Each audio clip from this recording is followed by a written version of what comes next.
Masih bersama 60 menit Special Report membuka mata mengungkap fenomena. Saudara, tren thrifting atau belanja pakaian bekas bisa jadi salah satu ancaman bagi keberlangsungan industri tekstil atau garmen dalam negeri. Pemerintah melalui Kementerian Perdagangan sebenarnya jelas melarang impor pakaian bekas. Namun, nyatanya masih banyak saja pakaian bekas yang masuk ke Indonesia dan membanjiri pasar.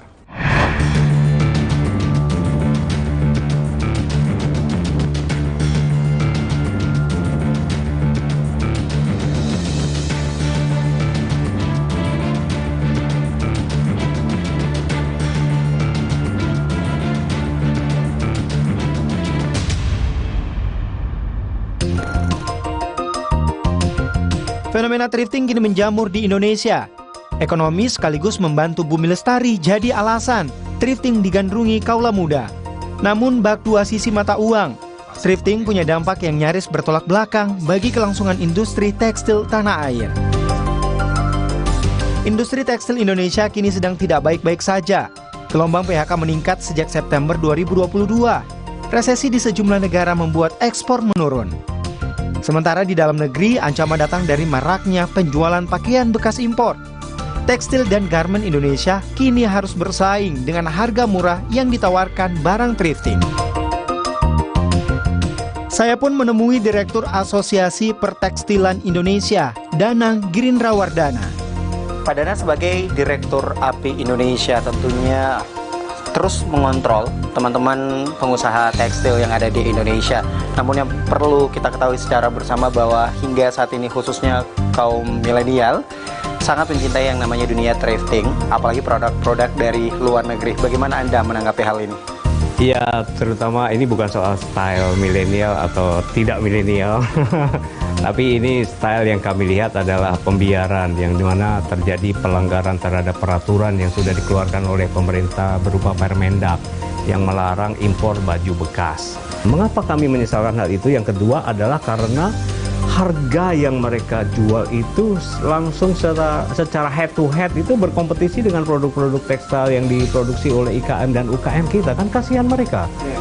Baju-baju branded yang diimpor secara ilegal berupa baju bekas itu harganya sekitar 30.000, 80.000, something seperti itu. Dan itu sepertiga dari cost production yang dikeluarkan oleh teman-teman kita di industri IKM atau UKM. Dan ini terjadi suatu persaingan yang sangat tidak sehat. Sehingga teman-teman kita, pelaku tekstil dan garmen di level UKM IKM ini menjadi korban.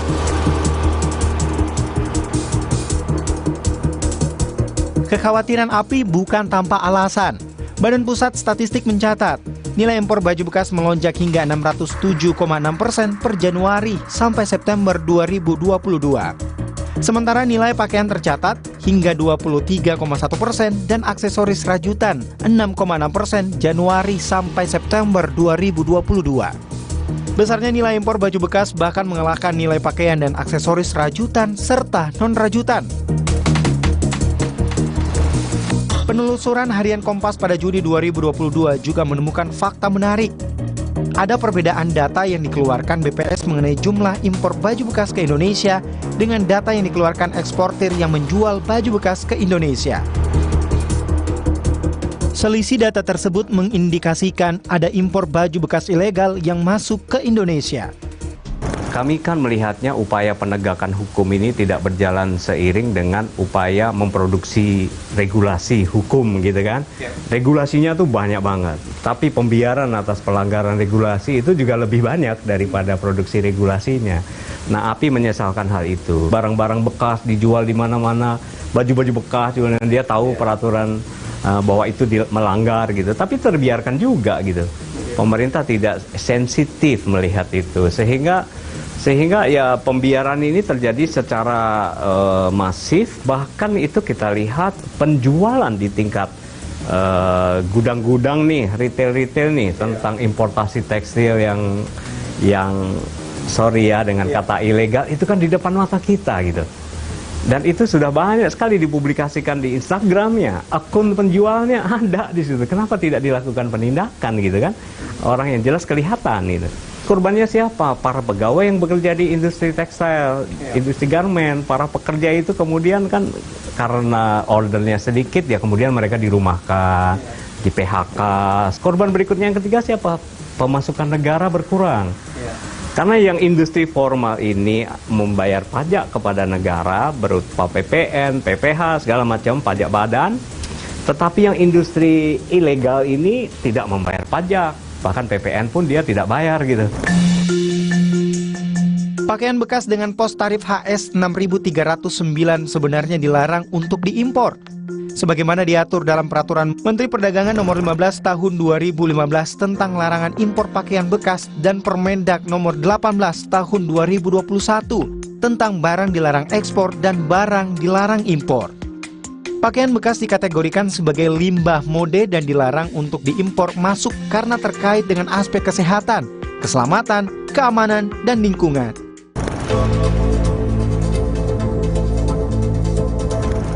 Buat larangannya sih nggak setuju sih. Tapi kalau untuk kan barang-barang di luar itu kan kualitasnya bagus-bagus ya, apalagi harganya juga terjangkau. Lumayan kecewa sih Mas, karena menurut saya thrifting itu lebih berguna dibanding di barang baru ya. Kalau buat aku sih nggak setuju ya, karena satu itu mengembangkan usaha lokal juga, karena banyak dari pemuda-pemuda sekarang yang main thrifting gitu. Meski dinyatakan ilegal, nyatanya pakaian-pakaian bekas impor masih dengan gampang ditemukan di pasar tradisional hingga pasar daring. Saya bertemu dengan Dirjen Perlindungan Konsumen dan Tertib Niaga, Ferry Anggriono, dari Kementerian Perdagangan Republik Indonesia untuk tahu lebih jauh. Ya, sekali lagi saya sampaikan kepada masyarakat, Kementerian Perdagangan tidak melarang perdagangan pakaian bekas, thrifting pakaian bekas. Tidak ada larangan sampai saat ini, belum ada. Yang dilarang proses importasinya. Kami selalu melakukan pengawasan-pengawasan secara berkala, dibantu dinas-dinas yang terkait yang membidangi bidang perdagangan di daerah-daerah, bagaimana menginformasikan kepada masyarakat bahwa ada aturan menteri yang melarang thrifting pakaian bekas. Juga ada larangan atau menghimbau ya kepada pelaku usaha maupun masyarakat. Jadi bukan hanya masyarakat juga, kita juga menghimbau kepada pelaku usaha agar mengikuti ketentuan dan peraturan yang berlaku dalam proses importasi, baik itu tekstil maupun garment. Bahwa dampak thrifting pakaian bekas itu nanti secara terakumulasi ini pasti akan dampaknya. Selain dampak kesehatan, kemudian dampak juga kepada industri dalam negeri kita. Sejumlah upaya pengawasan dan pemberantasan barang bekas impor ilegal telah dilakukan pemerintah. Agustus tahun 2022, Kementerian Perdagangan bahkan telah memusnahkan 750 bal pakaian bekas impor senilai hampir 9 miliar rupiah. Namun upaya pengawasan dan penindakan di lapangan diakui bukan hal mudah. Seperti apa sih proses pengawasan untuk barang-barang impor itu sehingga bisa masuk, lolos, diperjualkan di Indonesia? Ya, kita tahu dan kita pahami ya, pintu masuk kita ini kurang lebih banyak ratusan pelabuhan kecil yang terdiri dari pulau-pulau dan pelabuhan kecil, dan Kementerian Perdagangan sendiri dengan keterbatasan SDM sehingga mengakibatkan pengawasan-pengawasannya juga terbatas. Nah, ini tentunya tidak bisa melakukan pengawasannya sendiri. Kita harus mengikut sertakan kementerian lembaga lainnya yang mempunyai tugas pengawasan. Nah, dari situlah kita paling tidak bisa mengeliminir pintu-pintu masuk di mana thrifting pakaian bekas itu masuk. Tak hanya dampak pada industri garmen dalam negeri, ada dampak kesehatan yang juga ikut jadi perhatian Kementerian Perdagangan. Kita di beberapa laboratorium bahwa pakaian-pakaian luar negeri, thrifting luar negeri itu mengandung kuman-kuman yang berbahaya. Jadi kita melakukan kegiatan pengawasan itu dilandasi tentunya dengan dua undang-undang. Ada dua undang-undang. Pertama Undang-Undang Perdagangan, ya. Kemudian dua Undang-Undang Perlindungan Konsumen. Nah, kedua undang-undang ini menjadi dasar pengawasan kita. Nah, kami Direktorat Jenderal Perlindungan Konsumen dan Tertib Niaga mengawal dua undang-undang itu bukan hanya ditujukan kepada konsumen saja, juga kepada pelaku usaha. Kita lihat membanjirnya produk-produk thrifting dari luar negeri, ya kami kembalikan kepada masyarakat agar masyarakat itu menjadi bijak, menjadi konsumen yang cerdas, ya. Karena tadi kami sudah menginformasikan dari kegiatan-kegiatan sosialisasi bahwa pakaian bekas ini setelah kita uji itu mengandung kuman-kuman. Di sisi lain, Menteri Pariwisata dan Ekonomi Kreatif Sandiaga Uno angkat bicara mengenai polemik yang muncul akibat fenomena thrifting. Melalui akun Instagramnya, Sandi menyebut pelaku ekonomi lokal boleh saja mencari peluang di usaha thrifting, tapi tidak boleh mengimpor barang bekas. Kegiatan thrifting atau belanja barang bekas ini sekarang menjadi tren dan masuk ke dalam kategori wisata belanja atau shopping. Bapak Menteri Perdagangan melarang impor baju bekas dari luar negeri, berarti ini ada peluang untuk para pelaku ekonomi kreatif lokal. Karena kita harus kembangkan kekuatan talenta-talenta ekonomi kreatif kita. Sementara pelaku UMKM berharap agar ada regulasi dari pemerintah juga mendukung kreativitas UMKM dalam negeri. Karena tak semua pelaku UMKM thrifting mendapatkan barang bekas dari impor ilegal.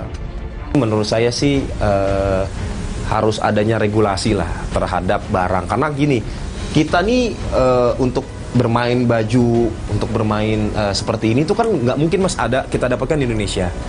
Maksud saya masukannya adalah kenapa nggak diregulasi lah sama pemerintah untuk dinaungi lah sebagai bertujuan untuk membantu UMKM nih, kayak kami nih khususnya gitu, untuk terhadap baju-baju vintage. Karena memang tren di budaya luar pun sudah diregulasi sama pemerintahnya masing-masing, Mas.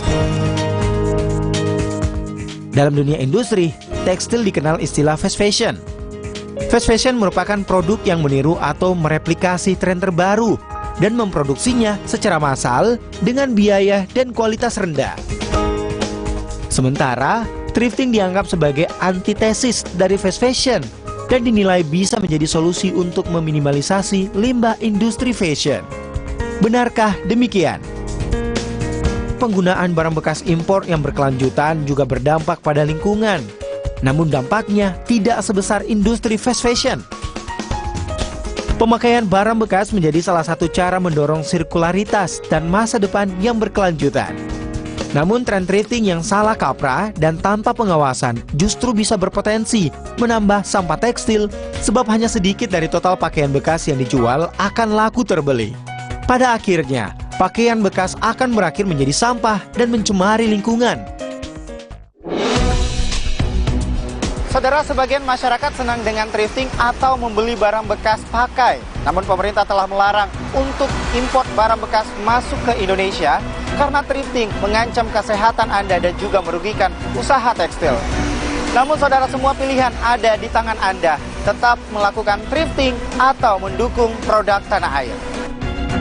Saudara, tak terasa 60 menit sudah kami menemani Anda. Saya, Ihsan Sitorus, undur diri. Sehat selalu. Sampai jumpa.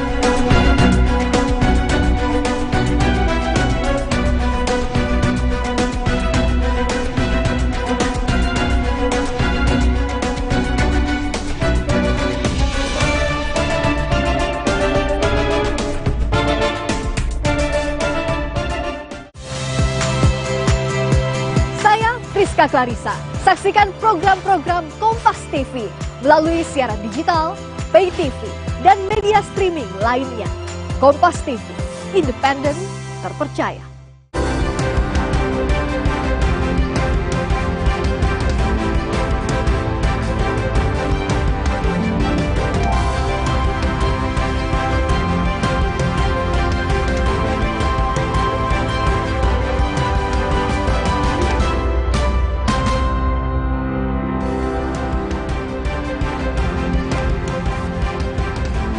Selamat malam saudara, helikopter yang membawa rombongan Kapolda Jambi mendarat darurat di Bukit Muaro Emat, Kabupaten Kerinci, Provinsi Jambi. Bagaimana upaya evakuasinya hingga malam ini?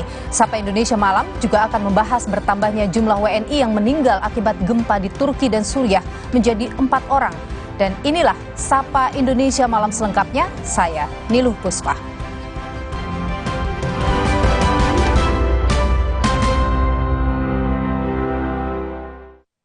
Saudara, helikopter yang membawa rombongan Kapolda Jambi Irjen Rusdi Hartono mendarat darurat di Bukit Muaro Emat, Kabupaten Kerinci, Provinsi Jambi. Namun Basarnas menyebut proses evakuasi terkendala cuaca buruk sehingga pencarian dilanjutkan besok. Kapolda Jambi dilaporkan selamat meski dalam kondisi luka fraktur atau patah di lengan kanan. Penumpang lainnya juga dilaporkan selamat. Personel Batalion B Satuan Brimob Polda Jambi, Polres Kerinci dan juga Polres Merangin dikerahkan untuk proses evakuasi. Meski pencarian via udara dilanjutkan besok pagi, tetapi pencarian lewat jalur darat tetap dilakukan malam ini. Menuju ke kantor Bupati Merangin dan rencana besok pagi akan melakukan pencarian lewat udara untuk evakuasi karena untuk malam ini cuaca kurang mendukung di lokasi. Dan dari tim SAR gabungan dari Polres Kerinci dan rekan-rekan dari TNI Polri yang melewati darat kemungkinan malam hari ini akan melakukan perjalanan ke lokasi. Kapolri Jenderal Listio Sigit Prabowo menyebut 2 heli dan tim Brimob dikerahkan untuk mengevakuasi rombongan Kapolda Jambi yang helikopternya mendarat darurat. Kapolri menyebut pendaratan darurat dilakukan karena cuaca buruk. Saat ini kita telah mengirimkan tim untuk melakukan evakuasi, terdiri dari 2 helikopter yang kita berangkatkan dan kemudian juga tim dari Brimob yang memiliki kemampuan melaksanakan SAR. Dan informasi awal yang kita dapat bahwa investigasi nanti tetap kita laksanakan, namun informasi awal yang kita dapatkan bahwa helikopter terpaksa melakukan pendaratan darurat karena mengalami gangguan terkait dengan cuaca buruk dan jarak pandang serta kabut. Evakuasi penumpang helikopter rombongan Kapolda Jambi yang mendarat darurat di wilayah Desa Tamiai, Kabupaten Kerinci, ditunda hingga besok akibat cuaca buruk. Bagaimana saudara situasi terkini evakuasi dan juga kondisi dari para penumpang helikopter? Sudah bergabung bersama dengan kami ada jurnalis Kompas TV Suci Anissa. Suci, selamat malam. Jadi kondisi terkini dari Kapolda Irjen Rusdi Hartono seperti apa informasinya, Suci?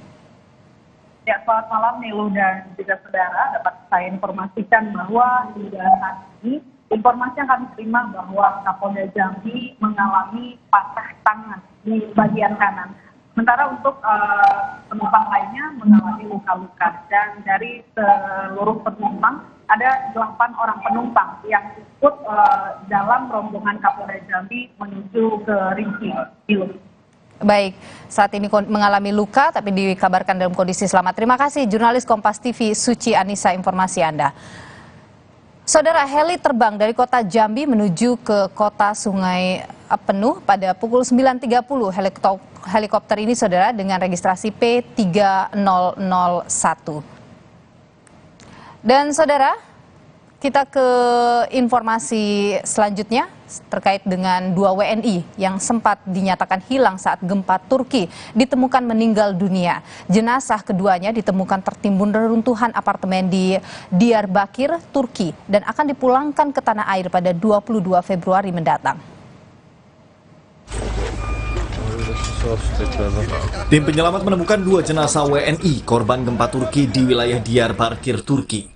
Jenazah 2 WNI atas nama Irma Lestari asal Lombok dan Niwayan Supini asal Bali yang sempat dinyatakan hilang ditemukan di reruntuhan apartemen Galeria Residence, tempat keduanya menetap. Penemuan 2 jenazah WNI ini dikonfirmasi Duta Besar Republik Indonesia untuk Turki, lalu Muhammad Iqbal. Kita libatkan tim DVI Polri yang melakukan identifikasi final sehingga terkonfirmasi bahwa keduanya sesuai dengan data yang kita miliki. Saya sendiri sudah langsung menghubungi keluarga, baik keluarga di Jawa, di Lombok maupun di Bali, keluarga dari 2 WNI yang meninggal dunia tersebut. Kami semua ikut menyampaikan ucapan duka cita yang mendalam atas meninggalnya 2 WNI kita ini. Duka mendalam dirasakan keluarga korban Irma Lestari di Lombok Barat. Keluarga berharap jenazah Irma segera dipulangkan untuk dimakamkan di kampung halamannya. Di tempat daerahnya yang asli. Karena kebetulan tugas kita dari Dari Lombok juga. Dari Lombok Tengah. Alhamdulillah disyukur ditemukan jenazahnya. Itu kami akan terima. KBRI Ankara berencana memulangkan 2 jenazah WNI pada 22 Februari mendatang. Cindy Permadi, Bondan Wicaksono, Fitri Rahmawati, Kompas TV, Lombok Barat, dan Turki.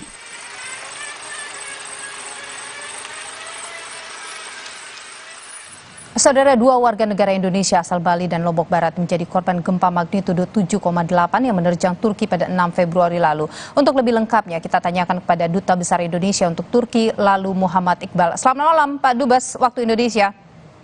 Selamat malam, Nilu. Iya, Pak Dubes, KBRI ini sempat kehilangan kontak dengan 2 WNI itu, tapi kemudian ditemukan dalam kondisi meninggal. Bagaimana ceritanya, Pak Dubes? Ya, kita kan punya data mengenai WNI kita yang tersebar di area sini. Begitu terjadi gempa pada tanggal 6 itu, hal pertama yang kita lakukan adalah untuk establish kontak dengan semuanya. Dan dari awal memang semua bisa terhubung, semua berhasil kita kontak kecuali 4 orang.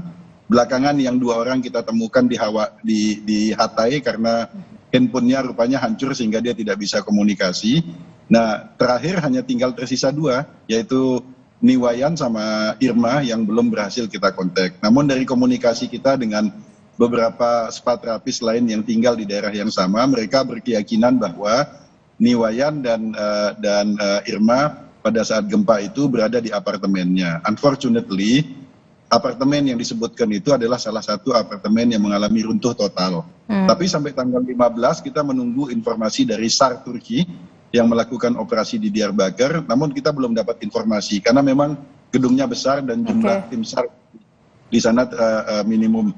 Sehingga kita putuskan tanggal 16 dipimpin oleh Direktur Pelindungan WNI, kita kirim tim SAR sendiri dari tim Charlie Basarnas untuk membantu tim SAR yang beroperasi di situ. Tanggal 17 kita berhasil menemukan kedua jenazah itu dan butuh waktu sekitar 1 hari untuk melakukan identifikasi, termasuk dengan melibatkan DVI Polri yang kebetulan sedang berada di Hatay saat ini. Jadi 2 WNI yang meninggal dunia ini ditemukan oleh Basarnas Indonesia ya?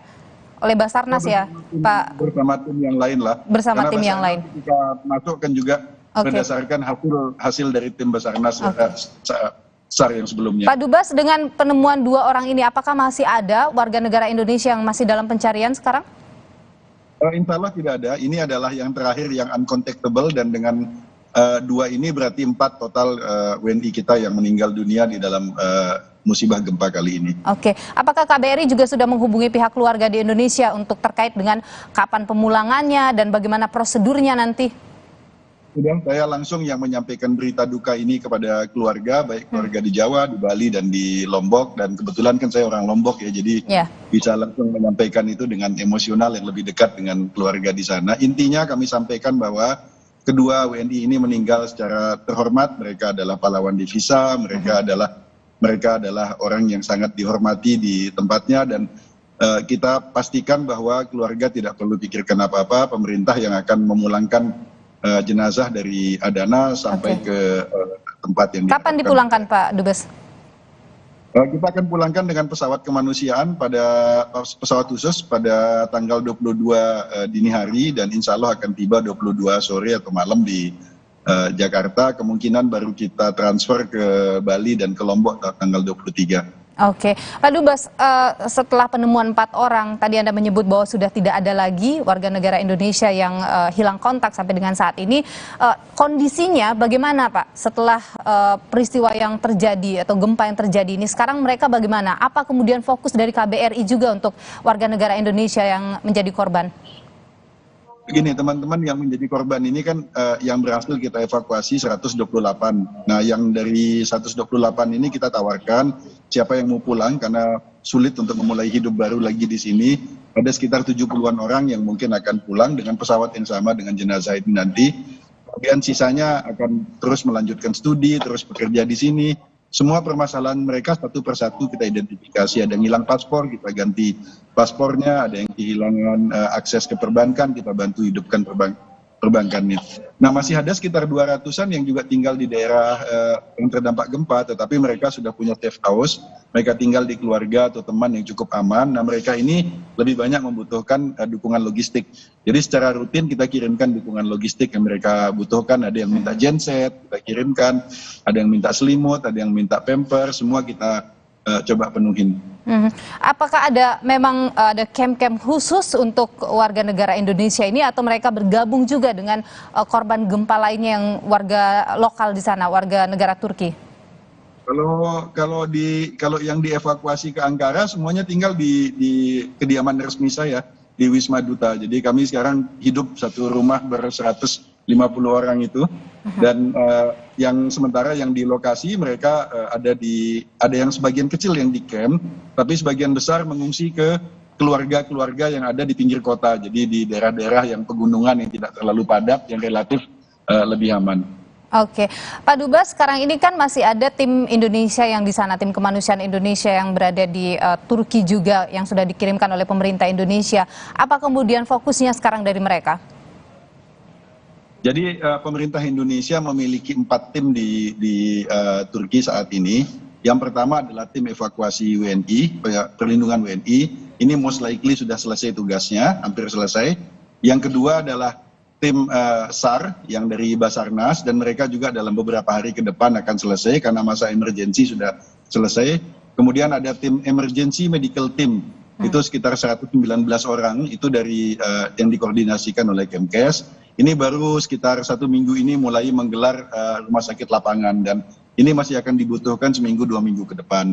Dan yang terakhir adalah tim logistik, itu dari TNI Angkatan Udara, karena atas perintah Menhan kita meminjamkan 1 pesawat Hercules C-130 yang berbasis di Ankara, yang 24 hours bekerja membantu pemerintah Turki untuk mengirimkan logistik dari Ankara, dari Istanbul, dan ke berbagai daerah. Jadi kalau dilihat dari size-nya, ini adalah misi kemanusiaan terbesar yang pernah digelar pemerintah Indonesia di luar negeri.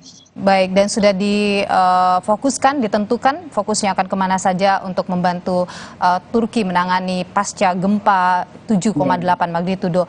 Pak Dubes Indonesia, Duta Besar Indonesia untuk Turki, Pak Lalu Muhammad Iqbal, terima kasih sudah bergabung di Sapa Indonesia Malam berbagi informasi. Sehat selalu, Pak. Sehat selalu. Dan saudara, kami akan kembali usai jeda dengan informasi hakim sudah memberikan vonis 1 tahun 6 bulan penjara bagi Eliezer. Namun bagaimana dengan kelanjutan nasib karirnya di Brimob? Kita akan bahas setelah jeda berikut ini.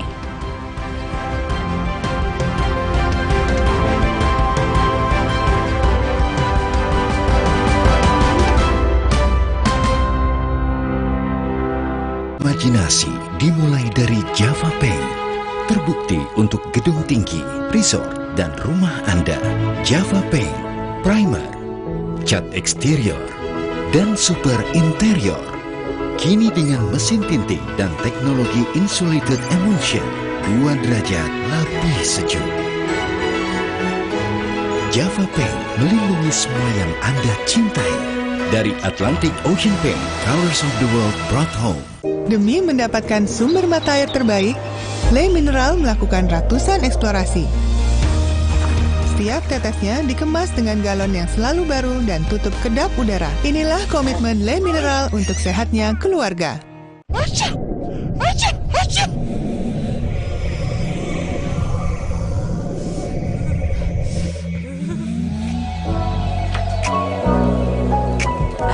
Ultra Flu, flu reda, lega rasanya. Sedia payung sebelum hujan. Sedia Altex Waterproofer sebelum rembes. Anti rembes. Cat Altex Waterproofer, anti rembes paling the best. Warnanya? Banyak amat. Altex Cat Protector dengan 7 warna natural. Tahan cuaca, anti lumut, anti rembes. Cat Altex Waterproofer anti rembes paling the best.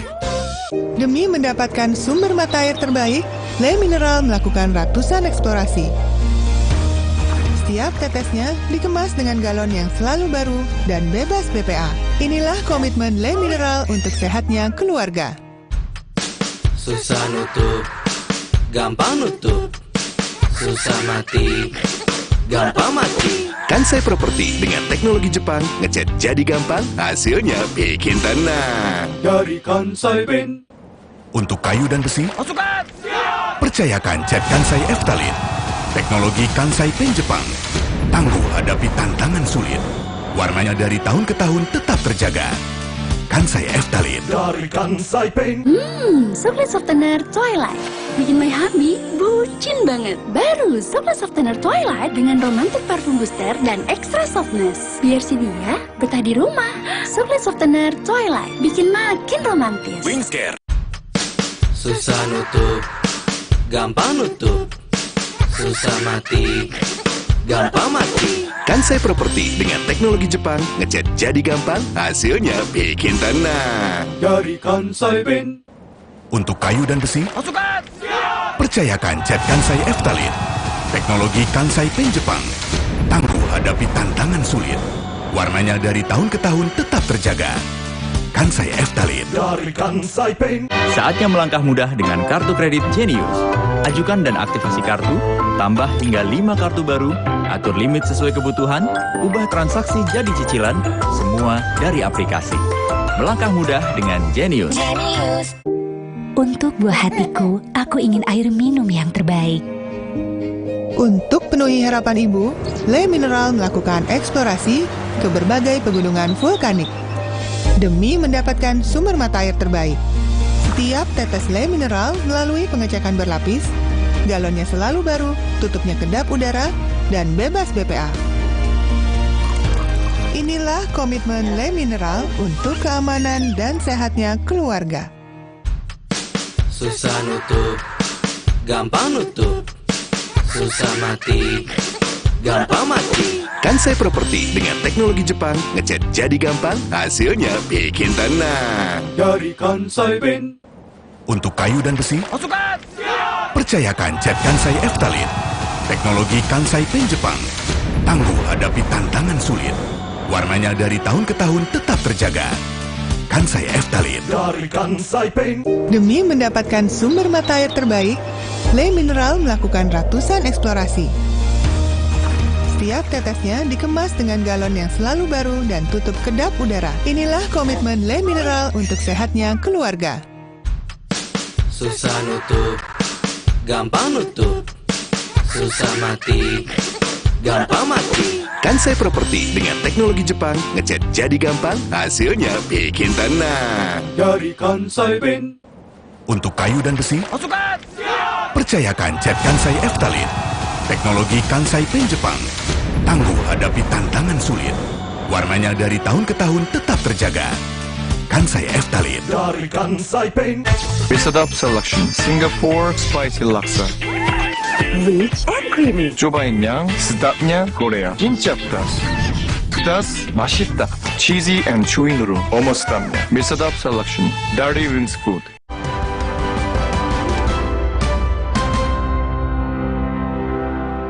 Pidana terhadap terdakwa Richard Eliezer Budiang Lumiu dengan pidana penjara selama 1 tahun dan 6 bulan. Nasib Richard Eliezer sebagai anggota Polri pasca vonis 1,5 tahun penjara segera ditentukan dalam sidang etik. Penasihat hukum Eliezer, Roni Talapesi, menyatakan Richard Eliezer bangga menjadi anggota BRIMOB dan berharap kembali menjadi anggota Polri. Iya, Richard kan sampaikan bahwa di dalam pledoi pribadinya Mbak, bahwa dia bangga menjadi anggota BRIMOB. Itu adalah kebanggaannya dia. Dan Richard ini adalah tulang punggung keluarga. Harapan keluarga, tulang punggung keluarga. Jadi kita harapkan adalah Richard kembali menjadi anggota Polri. Kapolri Jenderal Listio Sigit Prabowo menyatakan karir Eliezer ditentukan dalam sidang etik, namun peluang Eliezer kembali ke kepolisian masih ada. Nanti akan dijadikan pertimbangan bagi Komisi Kode Etik, bagi institusi untuk bisa memutuskan suatu keputusan yang adil bagi semua pihak. Sudah kemungkinan untuk balik ke BRIMOB lagi ya Pak ya? Peluang itu terbuka Pak ya? Ya, peluang itu ada. Ibu Richard Eliezer, Rinneke Pudihang, berharap putranya bisa kembali mengabdi sebagai anggota Polri. Harapan kami percaya bahwa Richard pasti akan bertugas kembali seperti dulu. Semuanya harapan kami, semuanya berjalan dengan baik. Sesuai dengan harapan kami orang tua, harapan Eliezer juga masih seperti bisa kembali bertugas sebagai seorang anggota BRIMOB. Ada dua aturan yang bertentangan terkait sanksi pemberhentian tidak hormat bagi anggota kepolisian. Jika merujuk pada peraturan Kapolri Perkap nomor 14 tahun 2011, Eliezer berpeluang bisa kembali aktif sebagai anggota Polri. Sanksi administratif berupa rekomendasi PTDH dikenakan melalui sidang KKEP terhadap pelanggar yang dengan sengaja melakukan tindak pidana dengan ancaman hukuman pidana penjara 4 tahun atau lebih dan telah diputus oleh pengadilan yang berkekuatan hukum tetap. Namun jika merujuk pada peraturan pemerintah nomor 1 tahun 2003, anggota Kepolisian Negara Republik Indonesia diberhentikan tidak dengan hormat dari Dinas Kepolisian Negara Republik Indonesia apabila dipidana penjara berdasarkan putusan pengadilan yang telah mempunyai kekuatan hukum tetap. Sidang etik yang akan segera dijalani Richard Eliezer menjadi penentu apakah sang penguak fakta dalam kasus pembunuhan Yosua ini dapat terus mengabdi pada negara sebagai anggota Polri atau karirnya terhenti pasca vonis kasus pembunuhan Yosua. Tim Liputan Kompas TV. Nasib Richard Eliezer sebagai anggota Polri pasca vonis 1,5 tahun penjara segera ditentukan dalam sidang etik. Di vonis ringan, apakah Eliezer bisa kembali berseragam polisi? Kita bahas saudara malam hari ini bersama dengan Ketua Harian Kompolnas Beni Mamoto dan juga pengamat kepolisian Bambang Rukminto. Pak Beni, Pak Bambang, selamat malam, sehat selalu Bapak-Bapak. Malam, Mbak Nilo. Ya, saya ingin ke Pak Beni dulu. Pak Beni, dengan vonis 1,5 tahun untuk Richard Eliezer, apakah kemudian secara aturan ia bisa kembali menjadi anggota Polri? Ya, setelah vonis ini akan ditindaklanjuti dengan sidang etik. Dan saat ini sedang dipersiapkan dan nantinya Polres juga akan hadir mengikuti persidangan tersebut. Dalam tersebut itulah nanti akan dipertimbangkan beberapa hal ya. Dia tentunya bagaimana kontribusi Eliezer ketika mengungkap kasus Duren 3. Kita semua mengikuti berita ketika itu dia minta menghadap Kapolri, kemudian menjelaskan apa yang terjadi, dan sejak saat itulah kemudian kasus Duren 3 terungkap. Ya. Yang bersangkutan cukup signifikan dalam hal ini dan ada keberanian dia untuk mengungkap fakta yang sebenarnya. Ini tentunya akan menjadi bahan pertimbangan. Di samping itu fakta-fakta yang terungkap di pengadilan itu juga nantinya tentunya dalam sidang etik juga akan menjadi pertimbangan. Hal-hal yang nantinya akan tidak hanya meringankan yang bersangkutan, tetapi komitmen yang bersangkutan untuk membantu dalam penegakan hukum ini sudah terbukti. Oke, jadi itu adalah hal-hal nanti yang akan mungkin bisa meringankan dan bisa membawa Eliezer kembali berseragam polisi, begitu Pak Beni? Keputusan nanti tentunya tidak elok kalau saya mendapat ataupun saya. Tapi pernahkah ada kasus seperti ini Pak Beni? Saya belum mengecek ya, cek apakah pernah ada kasus. Oke. Saya ingin ke Pak Bambang dulu. Pak Bambang, kita lihat ada peraturan atau Perkap nomor 14 tahun 2011 pasal 22 di mana di bawah 4 tahun itu masih bisa. Tapi kalau kita lihat lagi ada peraturan pemerintah nomor 1 tahun 2003 bahwa pemberhentian dengan tidak hormat dengan pidana penjara tanpa batasan waktu. Nah, kira-kira kalau Anda melihat yang mana yang kemudian digunakan dalam kasus Eliezer ini? Ya, Perkap 14 tahun 2011 kan sudah direvisi menjadi peraturan Kepolisian Republik Indonesia tahun nomor 7 tahun 2022. Memang syarat untuk dihukum bisa di PTDH itu adalah ancaman vonis 5 tahun malah, ancaman vonis ya. Artinya kan ada terkait dengan kasus Eliezer ini yang diancam hukuman mati, ini tentunya jelas berbeda, jauh dari bahwa Eliezer ini mendapatkan keringanan hukuman menjadi 1,5 tahun, 1,5 tahun karena sebagai justice kolaborator. Ini persoalan lain dan dia seharusnya sudah cukup bersyukur. Tetapi kan peraturan adalah peraturan. Peraturan kepolisian adalah peraturan kepolisian dan kemudian peraturan kepolisian ini pun juga harus merujuk peraturan pemerintah 1 tahun 2003 itu yang mensyaratkan hanya dipidana itu harus sudah layak untuk di PTDH. Karena kalau ukurannya hanya vonis bisa 1,5 tahun, bisa 1 tahun. Nanti seorang anggota polisi yang mungkin melakukan tindak pidana, mungkin mencuri sepeda motor temennya gitu ya, tapi tidak dipidana hanya sekitar 1 tahun misalnya. ini bisa lolos juga. Artinya kan ini terkait dengan etik, sidang etik ini kan terkait dengan etika profesi kepolisian. Oke. Berbeda sekali dengan pidana itu. Oke. Makanya seseorang yang sudah melakukan tindak pidana ya sudah layak untuk di-PTDH. Oke, jadi menurut Anda Eliezer layaknya adalah kena PTDH tadi? Iya, harus PTDH. Hukuman 1,5 tahun ini kan tidak menghapuskan fakta-fakta bahwa dia yang melakukan penembakan yang mengakibatkan rekannya sendiri itu meninggal dunia, seperti itu. Tapi kalau tadi Pak Beni mengatakan, Pak Bambang, bahwa mungkin ada pertimbangan-pertimbangan soal bagaimana kontribusinya di Polri dan kemudian kontribusinya dalam mengungkap kasus pembunuhan Yosua ini. Bagaimana Anda melihat itu? Kalau itu dipertimbangkan dan itu menjadi keringanan yang membawa Eliezer kembali berseragam Polri? Kontribusi itu sudah diberikan hadiah oleh hakim dengan hukuman 1,5 tahun. Bandingkan dengan Ricky Rizal misalnya, dia sudah dihukum 13 tahun ya. Artinya kalau Eliezer ini tidak menjadi justice kolaborator, hukumannya jelas lebih dari 20 tahun ya, atau minimal 20 tahun. Sekarang dia sudah mendapatkan diskon dari pengadilan umum. Seharusnya dia sudah diterima, tetapi terkait dengan etik profesi ini harus tegak lurus. Polisi ini adalah penegak hukum, penegak aturan. Kalau kemudian aturan ini dilanggar sendiri oleh kepolisian, artinya polisi bersikap permisif terkait status Eliezer yang sebagai justice kolaborator, ini akan menjadi presiden buruk ke depan. Gitu. Karena hal serupa akan bisa terjadi seperti itu. Oke, jadi ini bisa jadi presiden buruk. Saya ke Pak Beni. Pak Beni, kalau Eliezer kembali masuk, menurut Pak Bambang ini akan jadi presiden buruk. Lebih baik dia ya udah diberhentikan dengan tidak hormat saja. Saya ingin tahu kalau dari Pak Beni, sebenarnya kriteria seseorang atau anggota Polri itu bisa diberhentikan dengan tidak hormat itu seperti apa sih?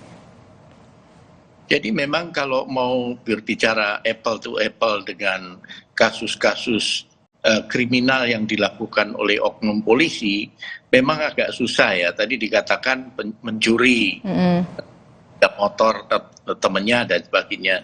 Sementara ini ada satu kasus besar yang tanpa kontribusi dari Eliezer mungkin akan menjadi lain.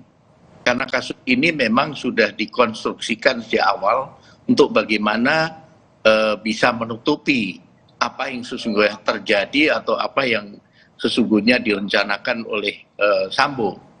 Nah, kontribusi besar inilah tentunya akan menjadi bahan pertimbangan dari KKIP nanti.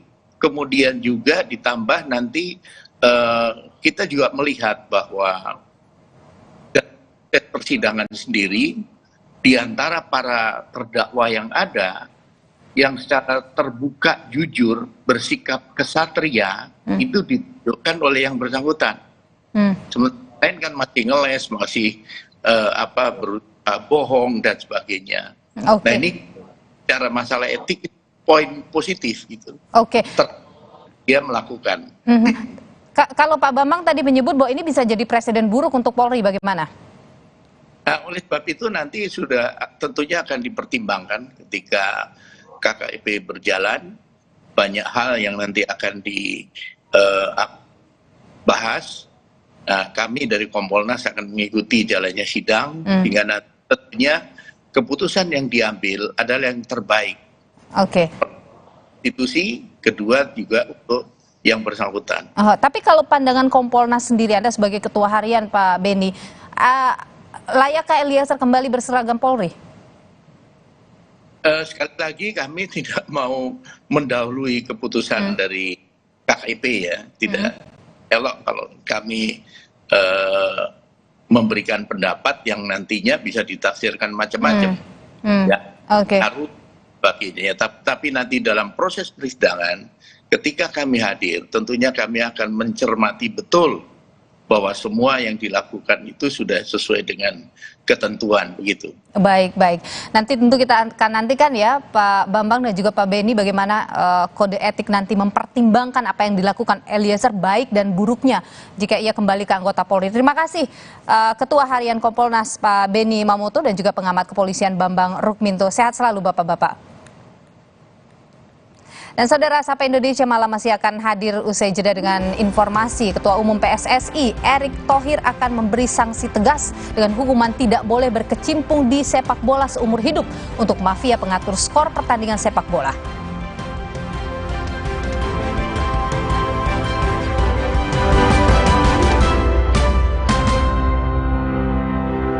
Demi mendapatkan sumber mata air terbaik, Le Mineral melakukan ratusan eksplorasi. Setiap tetesnya dikemas dengan galon yang selalu baru dan tutup kedap udara. Inilah komitmen Le Mineral untuk sehatnya keluarga. Ada yang histeris, guys! Bau terasi, bawang! Ekonomi Power Liquid Serai baru! Setetes bersihkan semua bau sadis. Swagger! Ekonomi Power Liquid Serai, bau sadis hilang, bersihnya gak ada lawan.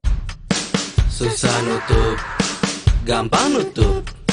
Susah mati, gampang mati. Kansai Property dengan teknologi Jepang, ngecat jadi gampang, hasilnya bikin tenang. Dari Kansai Ben. Untuk kayu dan besi, Masukkan! percayakan cat Kansai Eftalin. Teknologi Kansai Pen Jepang. Tangguh hadapi tantangan sulit. Warnanya dari tahun ke tahun tetap terjaga. Kansai Eftalin. Dari Kansai Ben. Demi mendapatkan sumber mata air terbaik, Le Mineral melakukan ratusan eksplorasi. Setiap tetesnya dikemas dengan galon yang selalu baru dan bebas BPA. Inilah komitmen Le Mineral untuk sehatnya keluarga. Susah nutup, gampang nutup.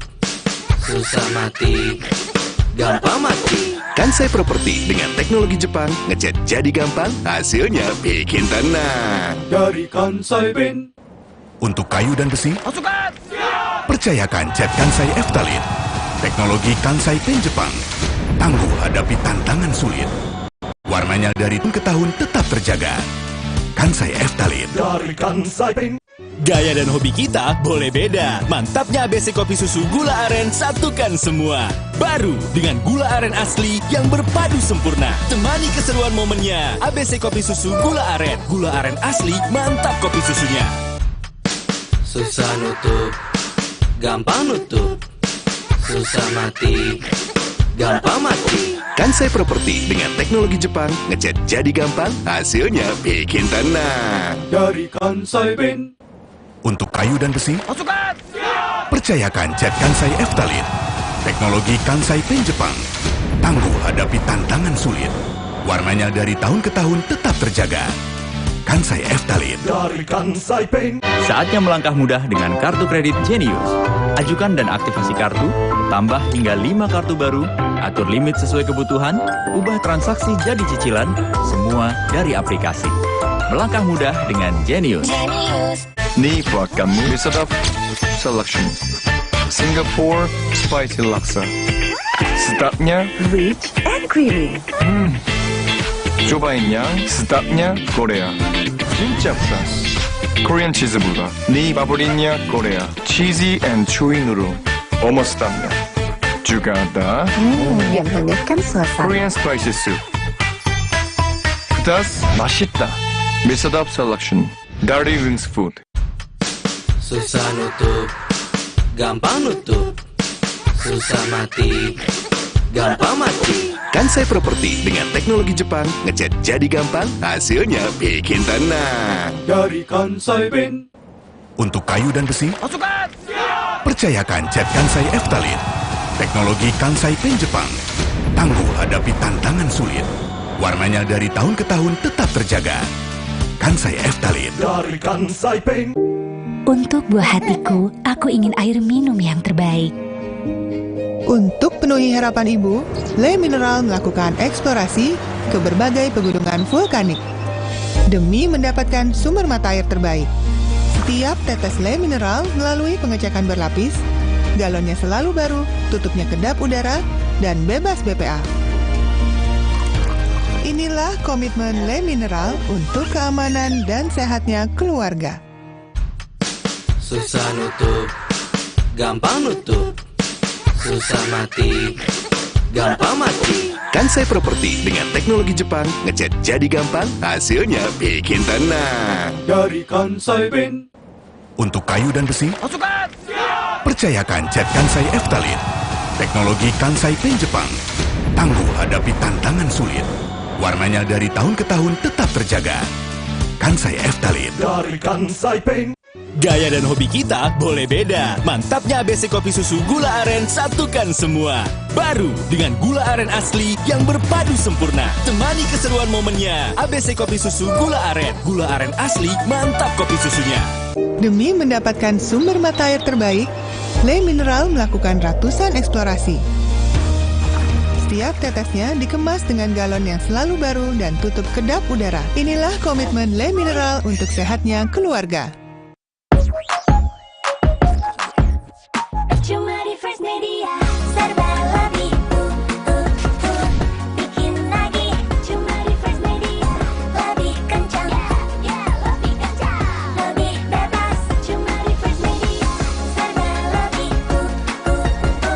bikin lagi.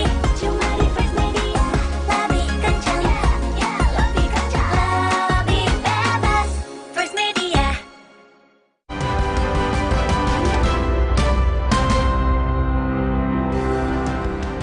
Saudara Ketua Umum PSSI Erick Thohir memberi peringatan serius soal mafia sepak bola. Erick menegaskan pengatur skor akan diberi hukuman seumur hidup, tidak boleh berkecimpung di sepak bola. Erick Thohir menyatakan sudah waktunya memberi kartu merah pada mafia bola yang mengatur skor pertandingan. Erick akan menerapkan aturan tegas karena praktik ini terjadi di kompetisi liga, bahkan pernah di pertandingan timnas. Sementara Kapolri Jenderal Listio Sigit Prabowo menyatakan Satgas Mafia Bola akan mendukung komitmen Ketua Umum PSSI. Sudah waktunya kita PSSI memberikan kartu merah kepada mafia bola. Ini sebuah hal yang sudah berlarut-larut, yang sudah menjadi benalu dan membuat kita semua malu. Yang jelas-jelas terkena permainan daripada mengatur skor ini dihukum seumur hidup. Ke informasi lain, saudara, helikopter yang membawa rombongan Kapolda Jambi Irjen Rusdi Hartono mendarat darurat di Bukit Muaro Emat, Kabupaten Kerinci, Provinsi Jambi. Kapolri Jenderal Listio Sigit Prabowo menyebut 2 heli dan tim Brimob dikerahkan untuk mengevakuasi rombongan Kapolda Jambi yang helikopternya mendarat darurat. Kapolri menyebut bahwa pendaratan darurat dilakukan karena cuaca buruk.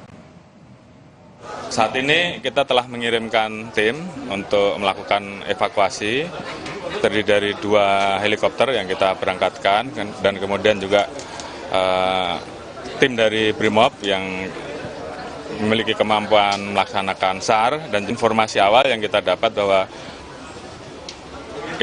investigasi nanti tetap kita laksanakan, namun informasi awal yang kita dapatkan bahwa helikopter terpaksa melakukan pendaratan darurat karena mengalami gangguan terkait dengan cuaca buruk dan jarak pandang serta kabut.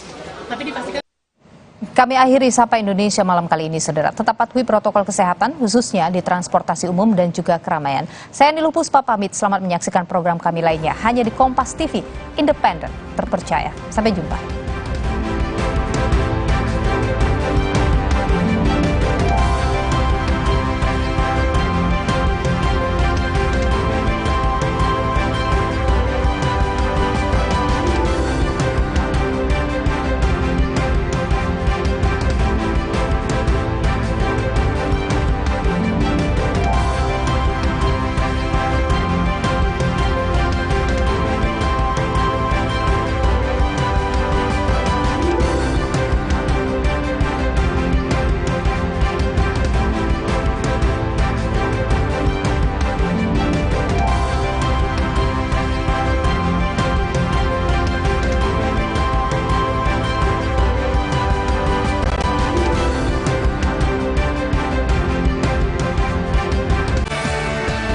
Dapatkan ragam informasi lewat portal video berita pertama di Indonesia yang menampilkan breaking news, peristiwa terkini, dan live streaming 24 jam. Lengkap dengan fitur live interaktif untuk ikut polling dan bertanya langsung kepada narasumber dalam program-program live. Kapanpun dan dimanapun, langsung di gadget Anda. Klik sekarang juga www.kompas.tv, lebih dari TV. Kompas Update, dipersembahkan oleh Diabetasol.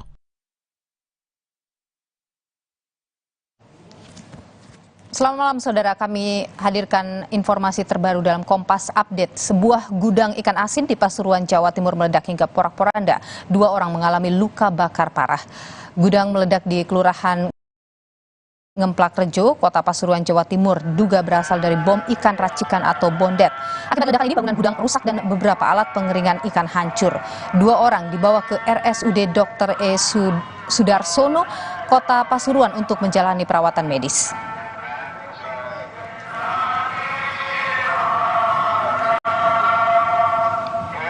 Demikian Kompas Update pukul 20 waktu Indonesia Barat. Saya Niluh Puspa, terima kasih. Sampai jumpa. Kompas Update dipersembahkan oleh Diabetasol. Hamil? Tahukah Ibu, protein penting untuk pembentukan organ tubuh bayi. Prenagen Mami sumber protein, DHA, dan asam folat. Nutrisi lengkap untuk ibu dan buah hati. Rasanya enak, tidak enak, nggak bikin gemuk. Diabetasol Sweetener, bantu kontrol gula darah. Pemanis alami, 0 kalori. Ganti gula dengan Diabetasol Sweetener. Pilihan manis, kontrol gula darahku. Diabetasol Sweetener. Saudara, Anda menyaksikan Breaking News Kompas TV. Tadi beberapa kali ada petasan yang dilemparkan ke arah kami. Belum ada konfirmasi resmi. Di lokasi sekolah MTS 19. Yang terlibat laka ini adalah mobil tangki Pertamina. 6 orang saksi ini sudah pernah dihadirkan dalam sidang-sidang sebelumnya. Kami masa menolak adanya Omnibus Law. Jadwal Presiden benar-benar padat. Akan menjadi perhatian publik. Saat ini saya membahas. Kompas TV, Breaking News.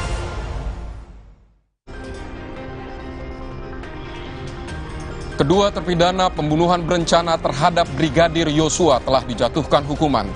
Richard Eliezer divonis kurang dari 2 tahun penjara, sementara Ferdi Sambo divonis mati. Turut serta melakukan pembunuhan berencana dan tanpa hak melakukan tindakan yang berakibat sistem elektronik tidak bekerja sebagaimana mestinya yang dilakukan secara bersama-sama. Menjatuhkan pidana kepada terdakwa tersebut oleh karena itu dengan pidana mati. Turut serta melakukan pembunuhan berencana. Menjatuhkan pidana terhadap terdakwa Richard Eliezer Budiang Lumiu dengan pidana penjara selama 1 tahun dan 6 bulan.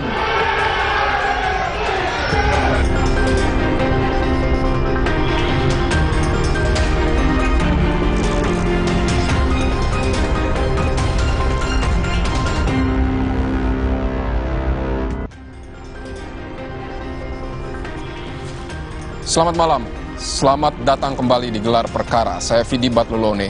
Saudara, jalan kebenaran perlahan tersingkap dalam pencarian keadilan pembunuhan berencana yang menimpa Brigadir Yosua. Sang dalang pembunuhan kini tengah menunggu nasib dalam sengsara hukuman mati. Sementara sang penguak fakta diselamatkan dengan amar putusan teringan. Lantas seperti apa kedua terpidana dijatuhkan hukuman? Kami akan hadirkan cerita di depan ataupun belakang layar dalam Gelar Perkara spesial. Tok, Sambo dihukum mati.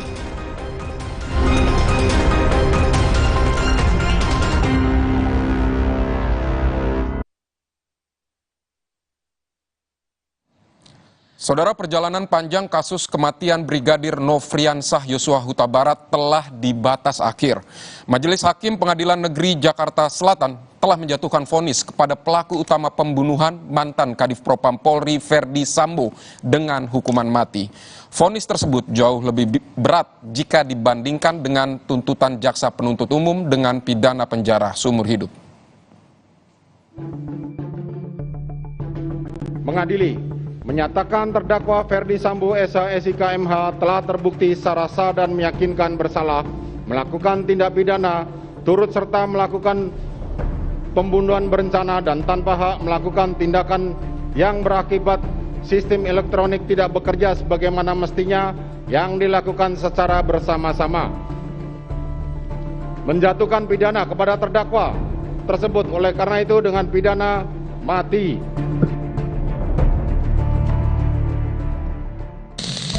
Pada babak akhir tewasnya Brigadir Yosua, kini Ferdi Sambo harus dihadapkan pada vonis pidana mati yang dijatuhkan oleh Pengadilan Negeri Jakarta Selatan. Bukan pelecehan ataupun pemerkosaan yang disebut-sebut oleh kubu Ferdi Sambo sebagai motif dibalik tewasnya Yosua. Mari simak saudara ulasan putusan akhir yang dijatuhkan oleh Pengadilan Negeri Jakarta Selatan kepada Ferdi Sambo sebagai sang aktor intelektual dibalik tewasnya Yosua. Perjalanan panjang kasus kematian Brigadir Nofriansah Yosua Huta Barat akhirnya menemui titik akhir. Majelis Hakim Pengadilan Negeri Jakarta Selatan telah menjatuhkan vonis kepada pelaku utama pembunuhan Yosua, mantan Kadif Propam Polri Ferdi Sambo dengan hukuman pidana mati. Hakim menilai Ferdi Sambo terbukti secara sah dan meyakinkan bersalah menghilangkan nyawa Yosua dengan sengaja dan telah melakukan perencanaan atas perbuatannya. Sambo juga terbukti melakukan tindak pidana menghalang-halangi proses penyidikan kematian Yosua dengan menghilangkan barang bukti serta membuat skenario mengaburkan peristiwa berdarah di rumah dinas mantan Kadif Propam Polri tersebut.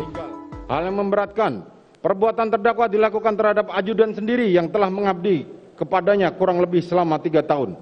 Perbuatan terdakwa telah mengakibatkan duka yang mendalam bagi keluarga Nofriansah Yosua Huta Barat. Akibat perbuatan terdakwa menimbulkan keresahan dan kegaduhan yang meluas di masyarakat. Perbuatan terdakwa tidak sepantasnya dilakukan dalam kedudukannya sebagai aparat penegak hukum dan pejabat utama Polri, yaitu Kadif Propam Polri. Perbuatan terdakwa telah mencoreng institusi Polri di mata masyarakat Indonesia dan dunia internasional. Perbuatan terdakwa telah menyebabkan banyaknya anggota Polri lainnya yang turut terlibat. Terdakwa berbelit-belit, memberikan keterangan di persidangan dan tidak mengakui perbuatannya. Meskipun majelis hakim mengamini terpenuhinya unsur pidana pembunuhan berencana yang dilakukan oleh Ferdi Sambo, namun majelis hakim justru menjatuhkan vonis hukuman yang jauh lebih berat dibandingkan dengan tuntutan jaksa penuntut umum. Yang mana sebelumnya jaksa penuntut umum menuntut Ferdi Sambo dengan tuntutan pidana seumur hidup. Mengadili, menyatakan terdakwa Ferdi Sambo SH/SIK MH telah terbukti secara sah dan meyakinkan bersalah melakukan tindak pidana, turut serta melakukan pembunuhan berencana dan tanpa hak melakukan tindakan yang berakibat sistem elektronik tidak bekerja sebagaimana mestinya yang dilakukan secara bersama-sama. Menjatuhkan pidana kepada terdakwa tersebut oleh karena itu dengan pidana mati.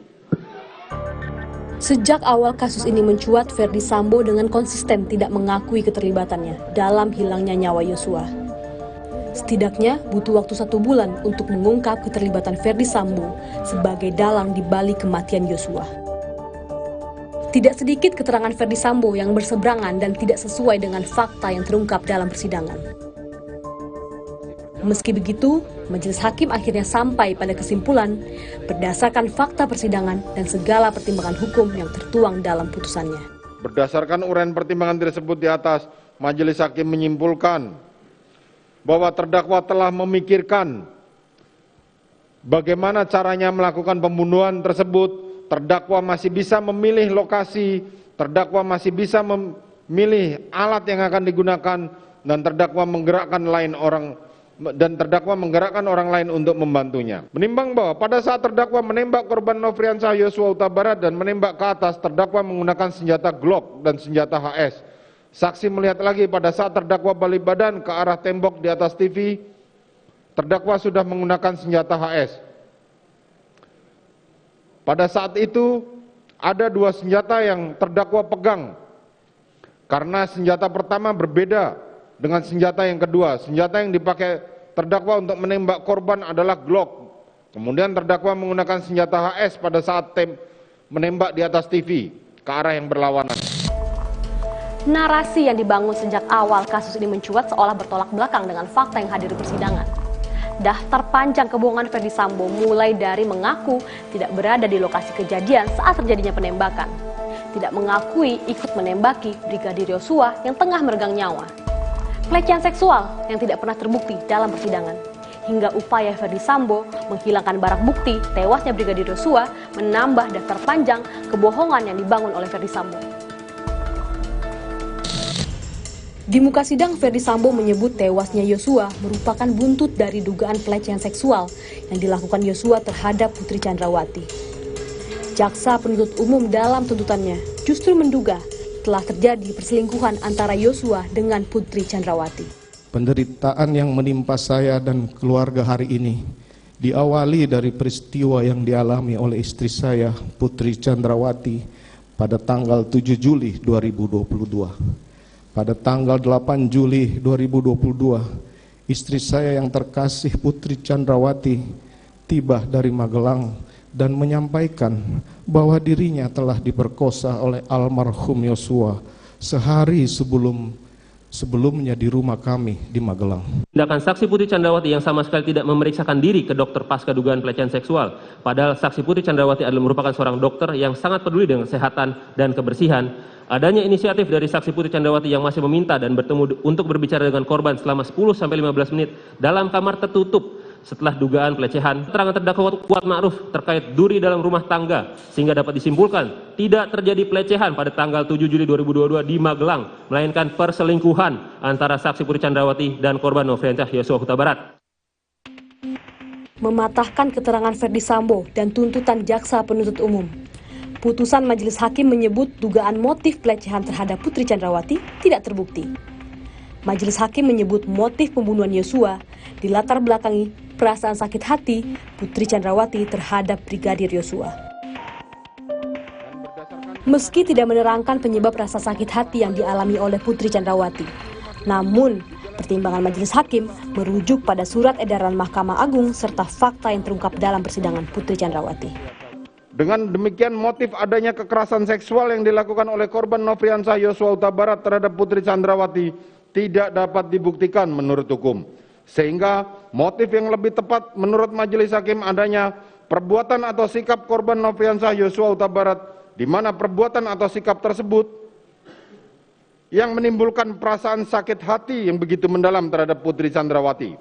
Menimbang bahwa berdasarkan uraian pertimbangan di atas, majelis tidak memperoleh keyakinan yang cukup bahwa korban Nofriansyah Yosua Huta Barat telah melakukan pelecehan seksual atau perkosaan atau bahkan perbuatan yang lebih dari itu kepada Putri Chandrawati, sehingga terhadap adanya alasan demikian patut dikesampingkan.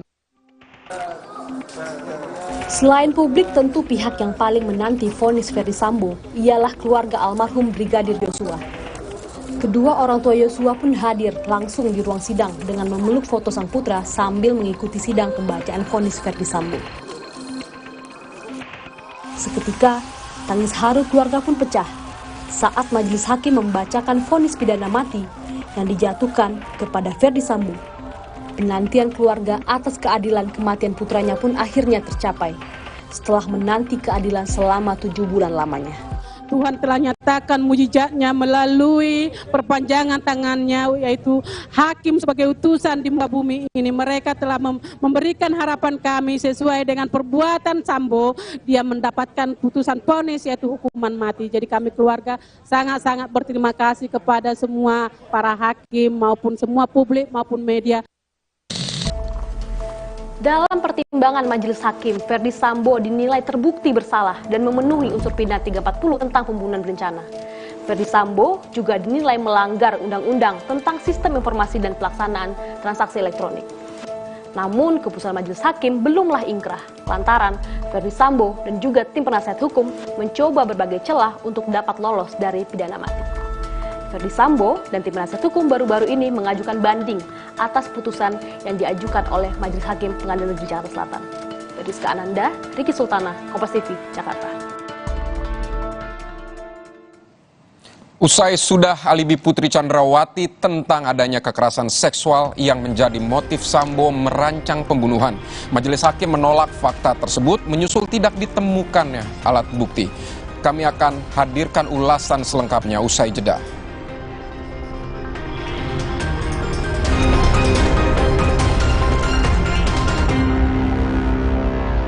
Tahan tubuh harus selalu siap 24 jam.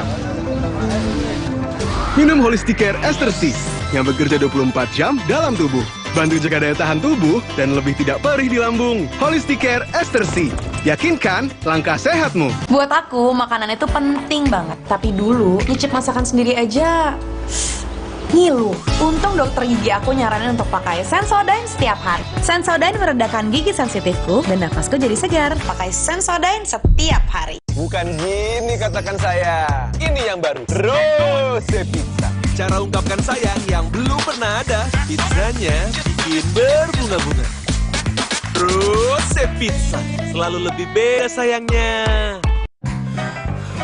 Hidung mampet, pilek, tidur gaya apapun tetap gak enak. Makanya minum Dikom. Tidur jadi pules, nafas plong. Dikom buat hidung mampet. Nyatanya, suara tetesan air nggak akan jadi lagu pengantar tidur yang nyenyak. Makanya soal cat pelapis anti bocor, pilih yang Aku Approve. Aku Approve dan Aku Approve Pro. Aku approve, aku approve. Daya tahan tubuh harus selalu siap 24 jam. Minum Holistic Care Ester C yang bekerja 24 jam dalam tubuh. Bantu jaga daya tahan tubuh dan lebih tidak perih di lambung. Holistic Care Ester C. Yakinkan langkah sehatmu. Inovasi baru dari Hotin. Hotin Go. Oles, go. Roll on, go. Pijat, go. Nggak sentuh langsung, nggak bikin tangan panas. Hotin Go. Hotnya in, langsung go. Hotin Go dilengkapi aplikator roll on dan pijat. Hentak agar krimnya turun. Oles, go. Roll on, go. Pijat, go. Nggak sentuh langsung, nggak bikin tangan panas. Omehar, minyak ikan pilihan dari laut dalam. Omehar, suplemen omega 3 esensial. Dalam mini kapsul, lebih mudah ditelan. Diproses dengan teknologi modern di Amerika. Bantu pelihara kesehatan tubuh kini dan nanti. Pak, ada kurma. Yakin cari kurma, Bu? Kan bukan Ramadan. Sari kurma Arab, yakin ada di Sari Kurma TJ. Baik diminum kapan aja. Dipanen di Arab, dikemas di Indonesia. Sari Kurma TJ, enak, halal, yakin. Luka, memar di kulit. Sakit. Pegalino nyeri sendi, butuh dipijit. Sakit. Gak usah ngeluh kalau sakit. Pakai Herba Wahid. Herba Wahid, minyak herbal berkhasiat. Herba Wahid, minyak gosok, urut dan pijit. Wahid. Alergi jontor nih. Aku biduran, obatnya yang depannya Indal CTN bisa dibeli tanpa resep dokter. Indal CTN, komposisi anti alerginya meredakan alergi. Indal CTN. Hidung mampet, pilek, tidur gaya apapun tetap gak enak. Makanya minum Dikom. Tidur jadi pules, nafas plong. Dikom buat hidung mampet. Jangan biarkan mah menghalangi. Minum Milanta dengan Quick Action Formula. Cepat redakan perih dan mual karena mah. Siap kembali jadi andalan. Milanta, cepat sikat sakit mah. Saya memberikan training quality control. Mampet, pilek, cara apapun gak bisa. Cuma Dikom. Kita training lagi. Dikom buat hidung mampet.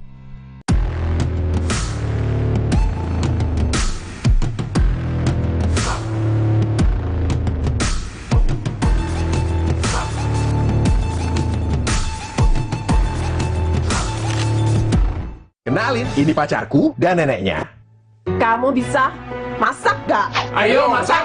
Masak. Pakai ini. Kecap sedap, kental dan gurihnya bikin rasa tak tertandingi. Lebih enak ya? Pakai selalu kecap sedap dari Wingfood. Jangan biarkan mah menghalangi. Minum Milanta dengan Quick Action Formula. Cepat redakan perih dan mual karena mah. Siap kembali jadi andalan. Milanta, cepat sikat sakit mah.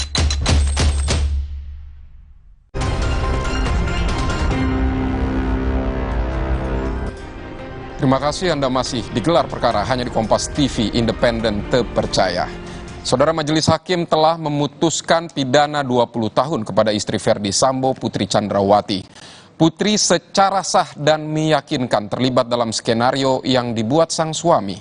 Dalam keputusannya, Majelis Hakim bahkan menolak fakta adanya kekerasan seksual yang selalu dijadikan motif pembunuhan. Berikut ulasan selengkapnya untuk Anda.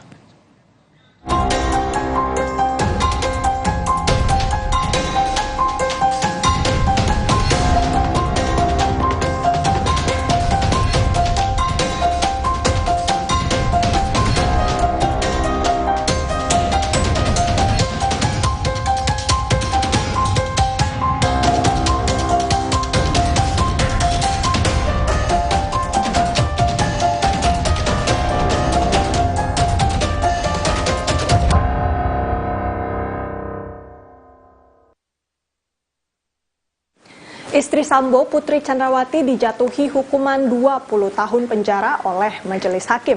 Majelis hakim menyebut Putri Chandrawati terbukti memenuhi unsur-unsur yang tertera dalam pasal 340 KUHP tentang pembunuhan berencana.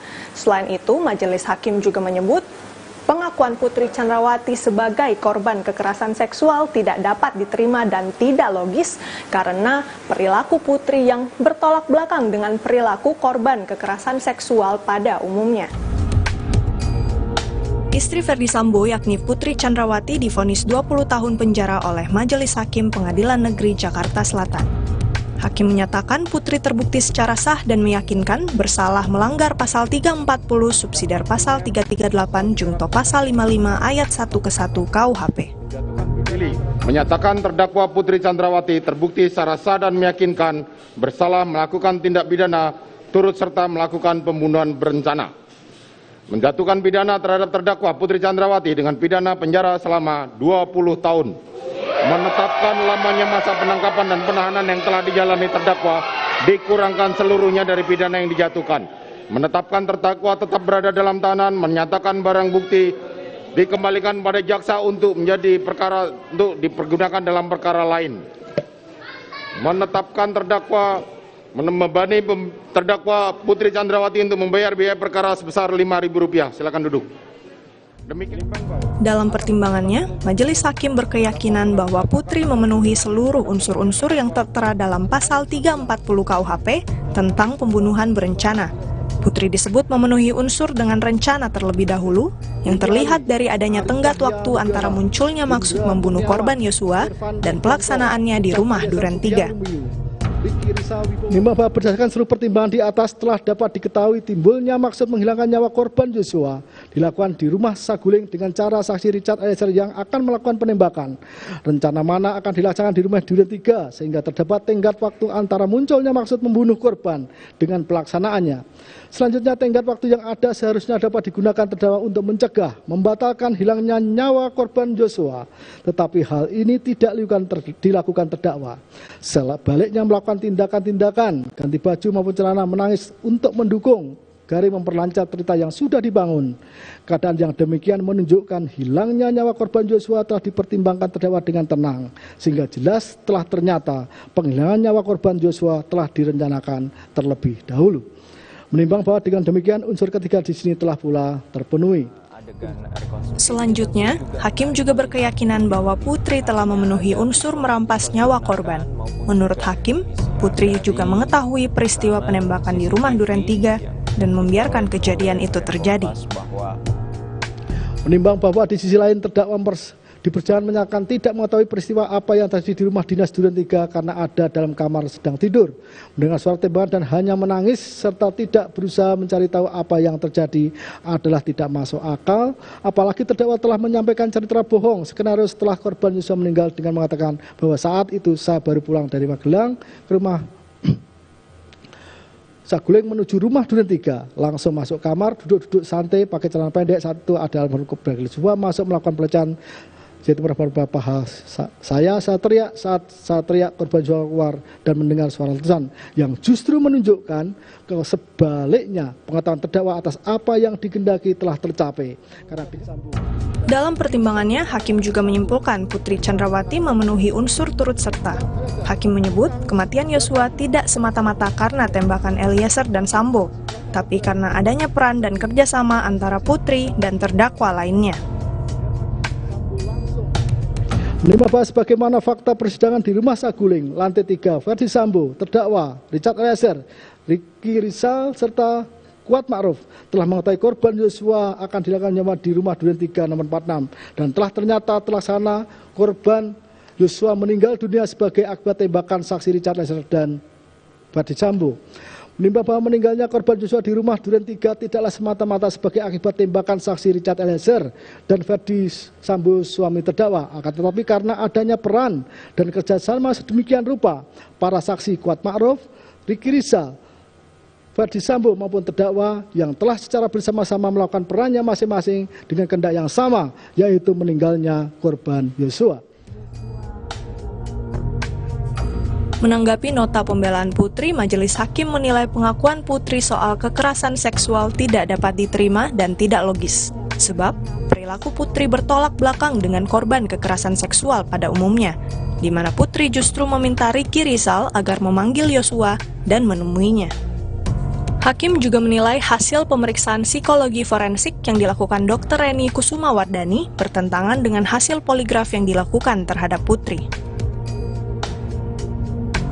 Bahwa faktanya, menurut terdakwa, setelah mengalami kekerasan seksual serta adanya bantingan 3 kali yang mengakibatkan terdakwa jatuh terduduk, bersandar pada keranjang pakaian kotor, terdakwa melalui saksi Ricky Rizal telah memanggil korban Yosua, dan ketika bertemu, terdakwa berusaha menenangkan korban Yosua serta mengatakan mengampuni perbuatanmu yang keji dan meminta korban Yosua resign.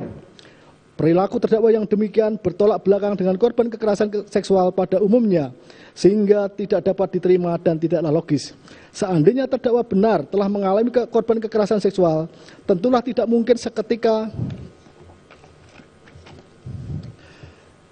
berkeinginan bertemu dengan pelakunya, dalam hal ini korban Yosua. Apalagi setelah bertemu justru terdakwa yang berusaha menenangkan korban Yosua. Padahal kekerasan seksual yang dialami terdakwa disertai bantingan 3 kali yang mengakibatkan terdakwa jatuh terduduk dan bersandar pada keranjang pakaian kotor. Bahwa dengan demikian, pendapat ahli Dr. Reni Kusumawardhani yang telah melakukan pemeriksaan terhadap terdakwa bersama timnya sebagaimana hasil pemeriksaan psikologi forensik nomor 058-E-HPPF-APS-9 bertentangan dengan berbagai jurnal yang ada.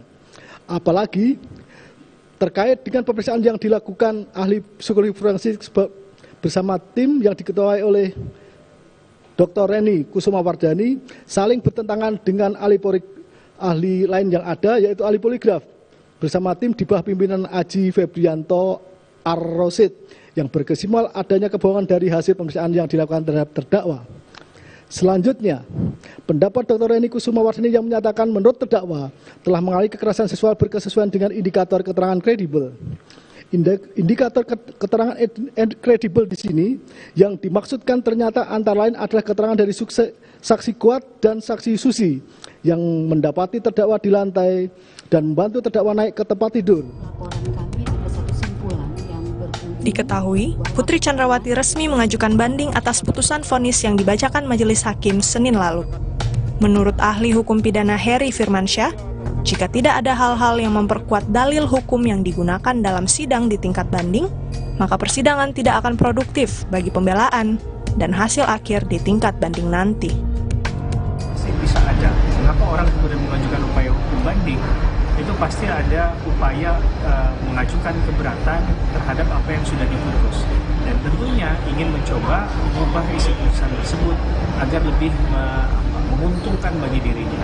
Tapi dalam konteks bahwa jika tidak ada hal-hal yang memperkuat dalil hukum yang digunakan dalam persidangan di tingkat banding, ya tentu saja ini hal yang tidak akan produktif bagi pembelaan dan juga hasil akhirnya di tingkat banding ya.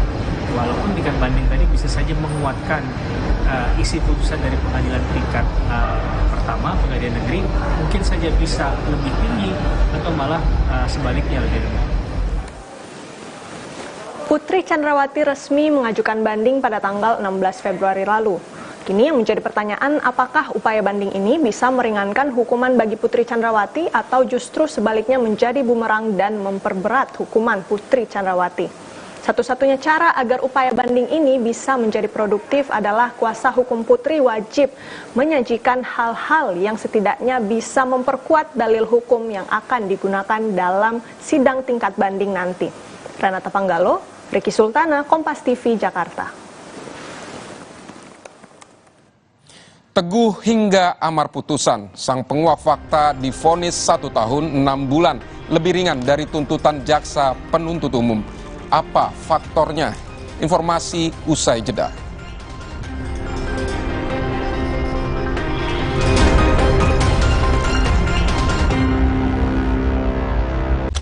Jangan biarkan mah menghalangi. Minum Milanta dengan Quick Action Formula. Cepat redakan perih dan mual karena mah. Siap kembali jadi andalan. Milanta, cepat sikat sakit mah. Halo Indonesia, yuk bagiin cinta. Buat yang bingung bilangnya, dan yang susah nyampeinnya. Yang kayak gini, bisa damai. Sampein sayangmu dengan Pizza Heart dari Pizza Hut.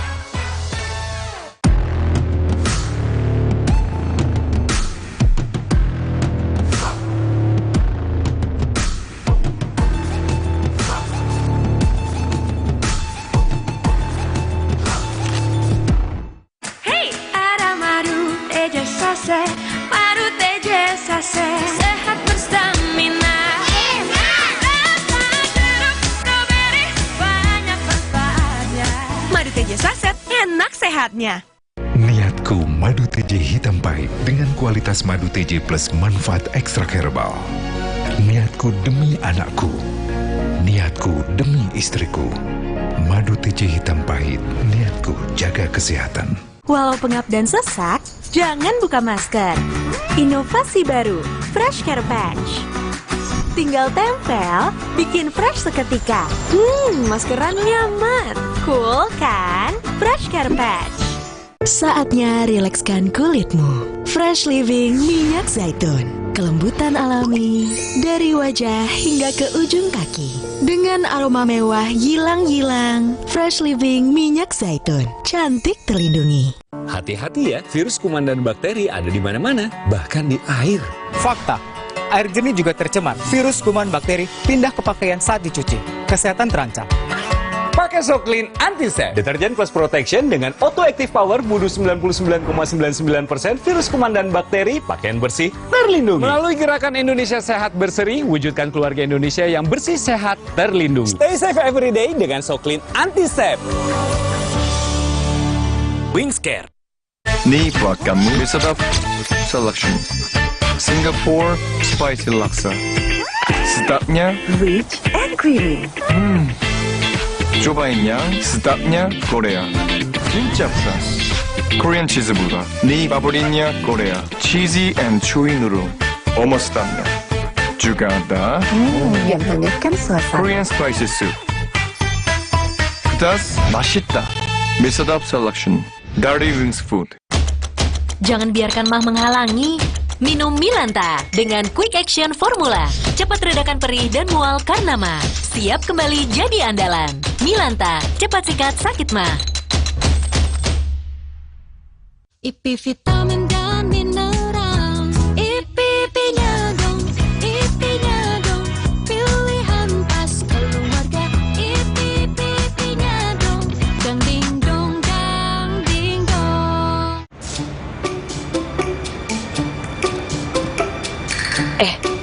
Ade ngapain? Mah, rasain deh. Aku udah nggak panas. Aku boleh sekolah lagi kan? Ade bentar lagi sembuh. Biar sehat terus, Ade mesti banyak minum. Nih, Aqua dulu. Diciptakan oleh alam, 100% murni air mineral pegunungan, sebagaimana alam ingin kamu meminumnya. Untuk kesehatan keluargaku, Aqua dulu. Hati-hati ya, virus kuman dan bakteri ada di mana-mana, bahkan di air. Pakai Soclean Antisep, deterjen plus protection bunuh 99,99% virus kuman dan bakteri. Stay safe every day dengan Soclean Antisep. Wingscare.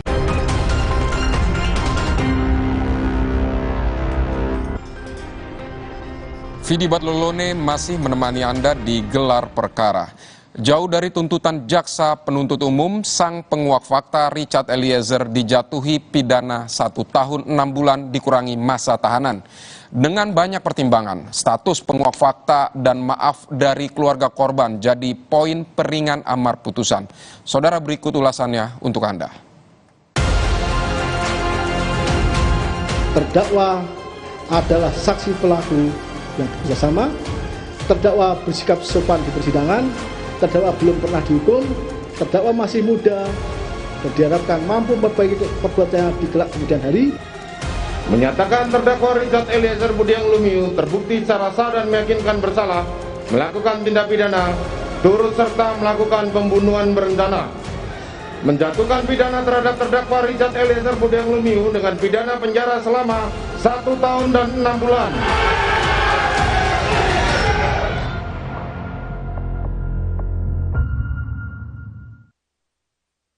Terbukti bersalah atas tewasnya Brigadir Nofriansah Yosua Huta Barat, sang justice kolaborator Barada Richard Eliezer hanya divonis oleh Majelis Hakim Pengadilan Negeri Jakarta Selatan 1,5 tahun saja. Apa yang menjadi pertimbangan oleh sang majelis hakim memberikan vonis kepada Barada Richard Eliezer lebih ringan dibandingkan 4 terdakwa lainnya?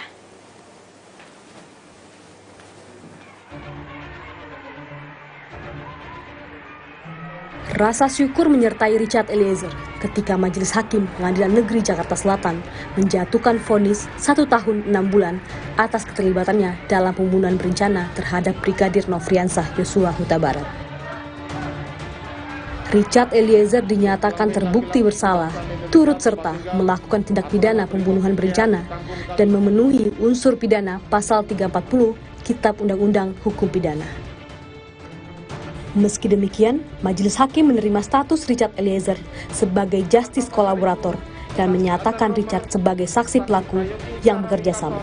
Menyatakan terdakwa Richard Eliezer Budiang Lumiu terbukti secara sah dan meyakinkan bersalah melakukan tindak pidana turut serta melakukan pembunuhan berencana.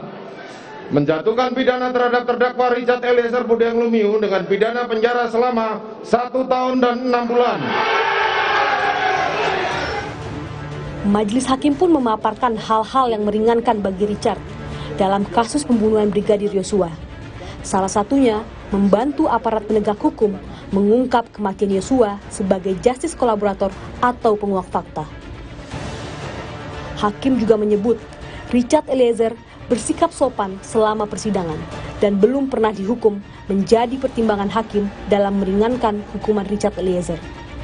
Majelis Hakim berharap Richard Eliezer dapat memperbaiki perbuatannya di kemudian hari. Hal-hal yang meringankan, terdakwa adalah saksi pelaku yang bekerja sama, terdakwa bersikap sopan di persidangan, terdakwa belum pernah dihukum, terdakwa masih muda dan diharapkan mampu memperbaiki perbuatannya di kelak kemudian hari, terdakwa menyesali perbuatannya dan berjanji tidak akan mengulangi lagi. Keluarga korban Nofriansah Yosua Huta Barat telah memaafkan perbuatan terdakwa. Menimbang bahwa berdasarkan seluruh pertimbangan di atas dan ketika terdakwa Eliezer telah mengetahui bahwa perbuatannya sangat jahat, menyadari, menyesal, meminta maaf kepada keluarga korban Yosua. Selanjutnya, berbalik 180 derajat secara nyata, melangkah maju, memperbaiki kesalahan, meskipun harus melewati jalan terjal, berisiko, demi kebenaran, dan hal itu telah terdakwa Richard Eliezer tunjukkan sebagai bentuk pertobatan. Maka menurut hemat majelis adalah adil apabila pidana yang dijatuhkan kepada terdakwa Richard Eliezer ditentukan sebagaimana dalam amar putusan. Keputusan Majelis Hakim pun disambut riuh pendukung Richard Eliezer yang memenuhi tiap sisi Pengadilan Negeri Jakarta Selatan. Mereka bersukacita keadilan dapat ditegakkan dan tercipta di ruang Umar Seno Aji, ruang sidang utama Pengadilan Negeri Jakarta Selatan. Karena saya lihat dia nggak salah-salah bener, karena atas perintah. Kalau dia nggak nembak, kan kemungkinan dia ditembak. Begitu. Nah, tapi kan saya juga melihat dari sisi saya, dia seumur anak saya, Kak. Anak saya umur 24 tahun, yang masih masa depannya masih jerah ke depan. Dalam putusan ini, kami melihat bahwa keadilan itu benar-benar hadir di Pengadilan Negeri Jakarta Selatan, di ruangan Prof. Haji Umar Seno Aji, SH. Beliau adalah panutan senior mantan Hakim Agung. Kami melihat bahwa keadilan itu benar-benar nyata untuk orang kecil, orang yang punya harapan, yang masih punya masa depan. Kejujuran Barada Richard Eliezer berhasil mencuri perhatian publik. Banjirnya dukungan kepada Richard Eliezer seolah menjadi penyemangat Richard dalam menjalani setiap persidangan. Tak hanya perhatian publik, namun pengampunan yang diberikan oleh orang tua Yosua kepada Richard menjadi salah satu pertimbangan hakim dalam menjatuhkan hukuman kepada Richard. Karena Richard sudah berhasil menepati janjinya kepada orang tua Yosua untuk berkata jujur dalam setiap persidangan. Maaf yang diberikan oleh keluarga Yosua juga menjadi salah satu pertimbangan majelis hakim dalam memutus vonis kepada Richard Eliezer. Sebelumnya, di persidangan pemeriksaan saksi yang menghadirkan keluarga Yosua, Richard Eliezer bersimpuh meminta maaf kepada orang tua Yosua dan berjanji akan membongkar fakta yang belum terungkap. Keluarga Brigadir Yosua pun dengan hati yang lapang menerima permintaan maaf Richard dan menerima keputusan majelis hakim.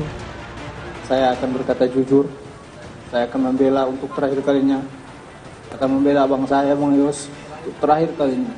Karena untuk saya pribadi, saya tidak mempercayai bahwa Bang Yos setega itu melakukan pelecehan. Sesuai dengan suara dan permohonan doa agar Brada E menjadi orang yang benar-benar mudah belajar, bertobat dan sadar. Semoga dia juga diperhitungkan Tuhan di dalam perbuatannya, yang pertobatannya dan sadar akan kejahatannya. Dari awal sudah saya katakan, dari dulu dia sudah datang ke hadapan kita waktu kita saksi, bersujud di hadapan kita, minta maaf. Dan dia berjanji untuk membuka apa yang dia tahu dan apa yang dia lihat. Dan dia sudah berterus terang mengakui kesalahan dia. Memang saya ikut menembak, tapi dalam keadaan terdesak diperintah. Itulah yang diutarakan sama kita. Meskipun Richard Eliezer memenuhi unsur pidana yang didakwakan oleh jaksa penuntut umum, namun jaksa penuntut umum menghargai keputusan majelis hakim yang memberikan keringanan hukuman kepada Richard.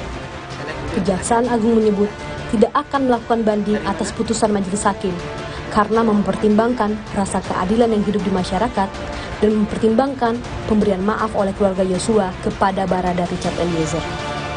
Saudara Richard Eliezer Pudiang Lumiu yang telah berterus terang, ya, kooperatif dari awal, jadi bahan pertimbangan juga bagi Kejaksaan Agung untuk tidak menyatakan banding dalam perkara ini, tidak menyatakan banding, dan kami tidak banding, ingkrahlah putusan ini. Seiring dengan tidak adanya upaya banding yang diajukan oleh jaksa penuntut umum, maka setelah 7 hari masa persidangan, ingkrahlah keputusan Majelis Hakim Pengadilan Negeri Jakarta Selatan. Kini sudah 6 bulan Richard Eliezer menjalani masa tahanan. Maka tinggal 1 tahun untuk Richard kembali ke masyarakat, menghirup udara bebas dan kembali mengejar cita-citanya. Kini Richard Eliezer sedang menunggu masa untuk menjalani sidang etik yang akan dilaksanakan oleh Komisi Kode Etik Polri, untuk mengetahui apakah Richard dapat kembali bergabung ke Korps Brimob yang sangat ia banggakan. Fedriska Ananda, Riki Sultana, Kompas TV, Jakarta. Usai jeda, gelar perkara akan hadir kembali dengan ulasan terbukti terlibat dalam skenario Sambo, Ricky Rizal, dan Kuatmaruf divonis lebih berat dari tuntutan jaksa. Keduanya pun sepakat ajukan banding. Tetap bersama kami.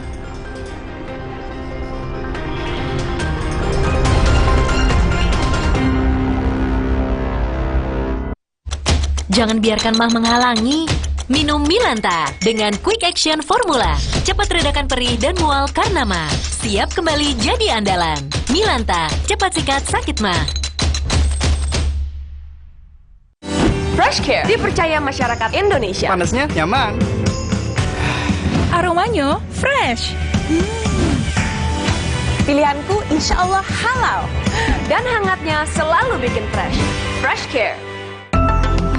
Fresh Care kini hadir dengan Fresh Care Press and Relax. Nyaman dipegang, ada kerokannya. Bisa ngerok, bisa ngeroll sampai belakang. Fresh Care Press and Relax bisa ngerock and roll. Nyatanya, suara tetesan air nggak akan jadi lagu pengantar tidur yang nyenyak. Makanya soal cat pelapis anti bocor, pilih yang Aku Approve. Aku Approve dan Aku Approve Pro. Aku approve, aku approve.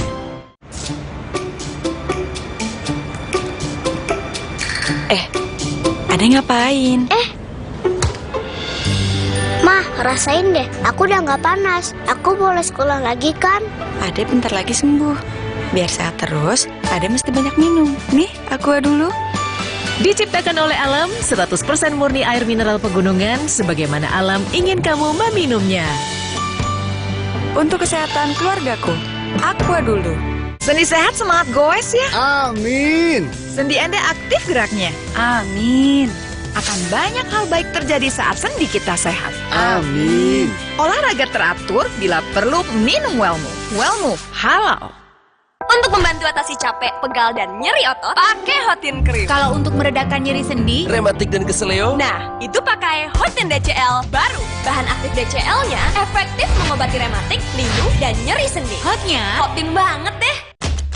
Jangan biarkan mah menghalangi. Minum Milanta dengan Quick Action Formula. Cepat redakan perih dan mual karena mah. Siap kembali jadi andalan. Milanta, cepat sikat sakit mah. Nyatanya, suara tetesan air nggak akan jadi lagu pengantar tidur yang nyenyak. Makanya soal cat pelapis anti bocor, pilih yang Aku Approve. Aku Approve dan Aku Approve Pro. Aku approve, aku approve. Hati-hati ya, virus kuman dan bakteri ada di mana-mana, bahkan di air. Pakai Soclean Anti-Sep. Deterjen plus protection, bunuh 99,99% virus kuman dan bakteri. Stay safe every day dengan Soclean Anti-Sep. Wingscare. Ni kamu Sedap Selection Singapore Spicy Laksa. Sedapnya Rich and creamy. cobain yang sedapnya Korea. 진짜 fresh. Korean cheese butter. 니 바버린nya Korea. Cheesy and chewy noodle. Almost sedapnya. Juga ada Yang hangatkan suasana. Korean spicy soup. Pedas, 맛있다. Sedap Selection. Dirty Wings Food. Kenalin, ini pacarku dan neneknya. Kamu bisa masak gak? Ayo masak. Masak?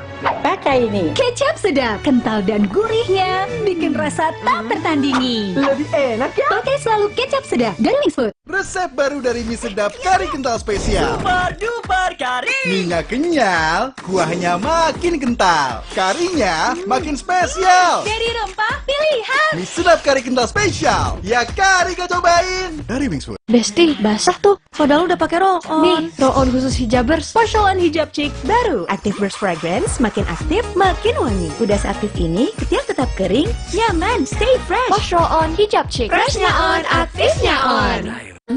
Chocolate Softener Twilight dengan romantik parfum booster. Yang bikin my hubby bucin banget. Jadi makin senang ditemenin. Baru Chocolate Softener Twilight dengan romantik parfum booster. Hadirkan wangi parfum yang romantis. Extra softness-nya melembutkan serat pakaian. Biar si dia betah di rumah.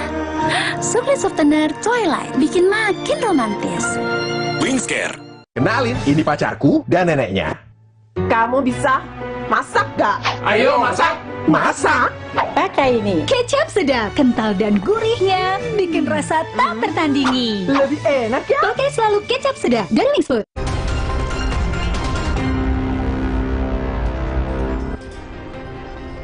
Anda kembali digelar perkara spesial. Saudara, Majelis Hakim Pengadilan Negeri Jakarta Selatan telah menjatuhkan vonis kepada Ricky Rizal dan Kuat Ma'ruf.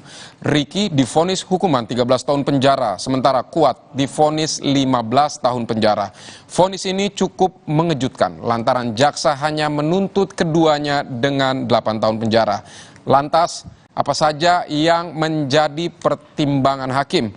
Jurnalis Kompas TV Renata Panggalo akan mengulasnya untuk Anda.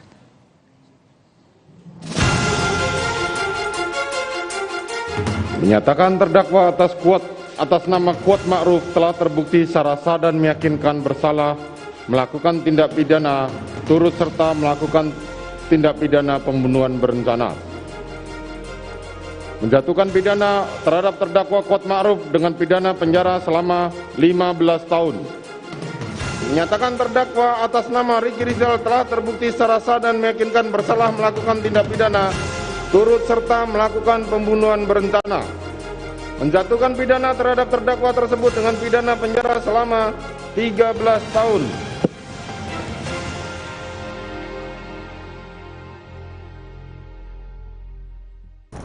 Asisten rumah tangga Sambo, Kuat Ma'ruf dijatuhi vonis 15 tahun penjara. Sementara itu, Ricky Rizal, ajudan Ferdi Sambo yang menolak perintah untuk menembak Yosua dijatuhi vonis 13 tahun penjara. Keterangan Kuat yang berbelit dan tidak sopan di persidangan menjadi alasan ataupun hal yang memberatkan vonis Kuat Ma'ruf. Sementara itu, hal yang memberatkan vonis Ricky Rizal adalah perbuatannya yang dinilai hakim mencoreng nama baik institusi Polri. Kuat Ma'ruf dijatuhi vonis 15 tahun penjara oleh majelis hakim. Hakim menyebut Kuat terbukti secara sah dan meyakinkan bersalah melakukan tindak pidana turut serta melakukan tindak pidana pembunuhan berencana.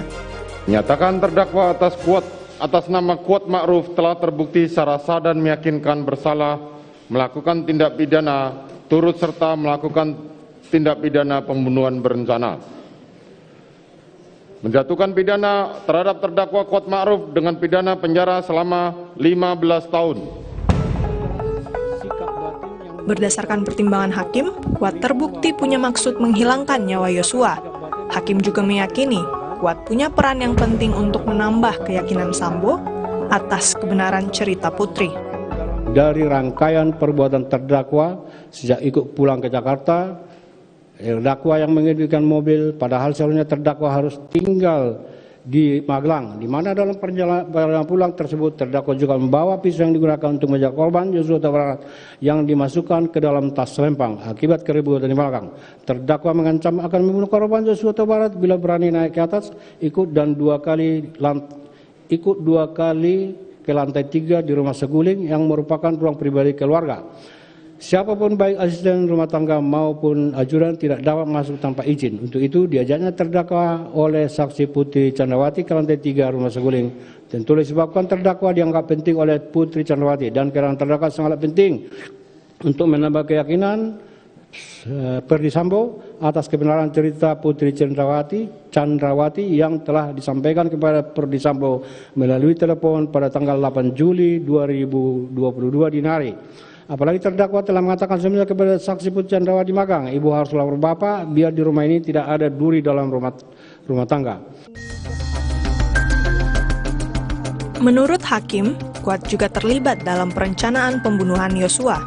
Hakim menyebut Kuat mempunyai tenggang waktu yang cukup untuk mencegah peristiwa pembunuhan Yosua.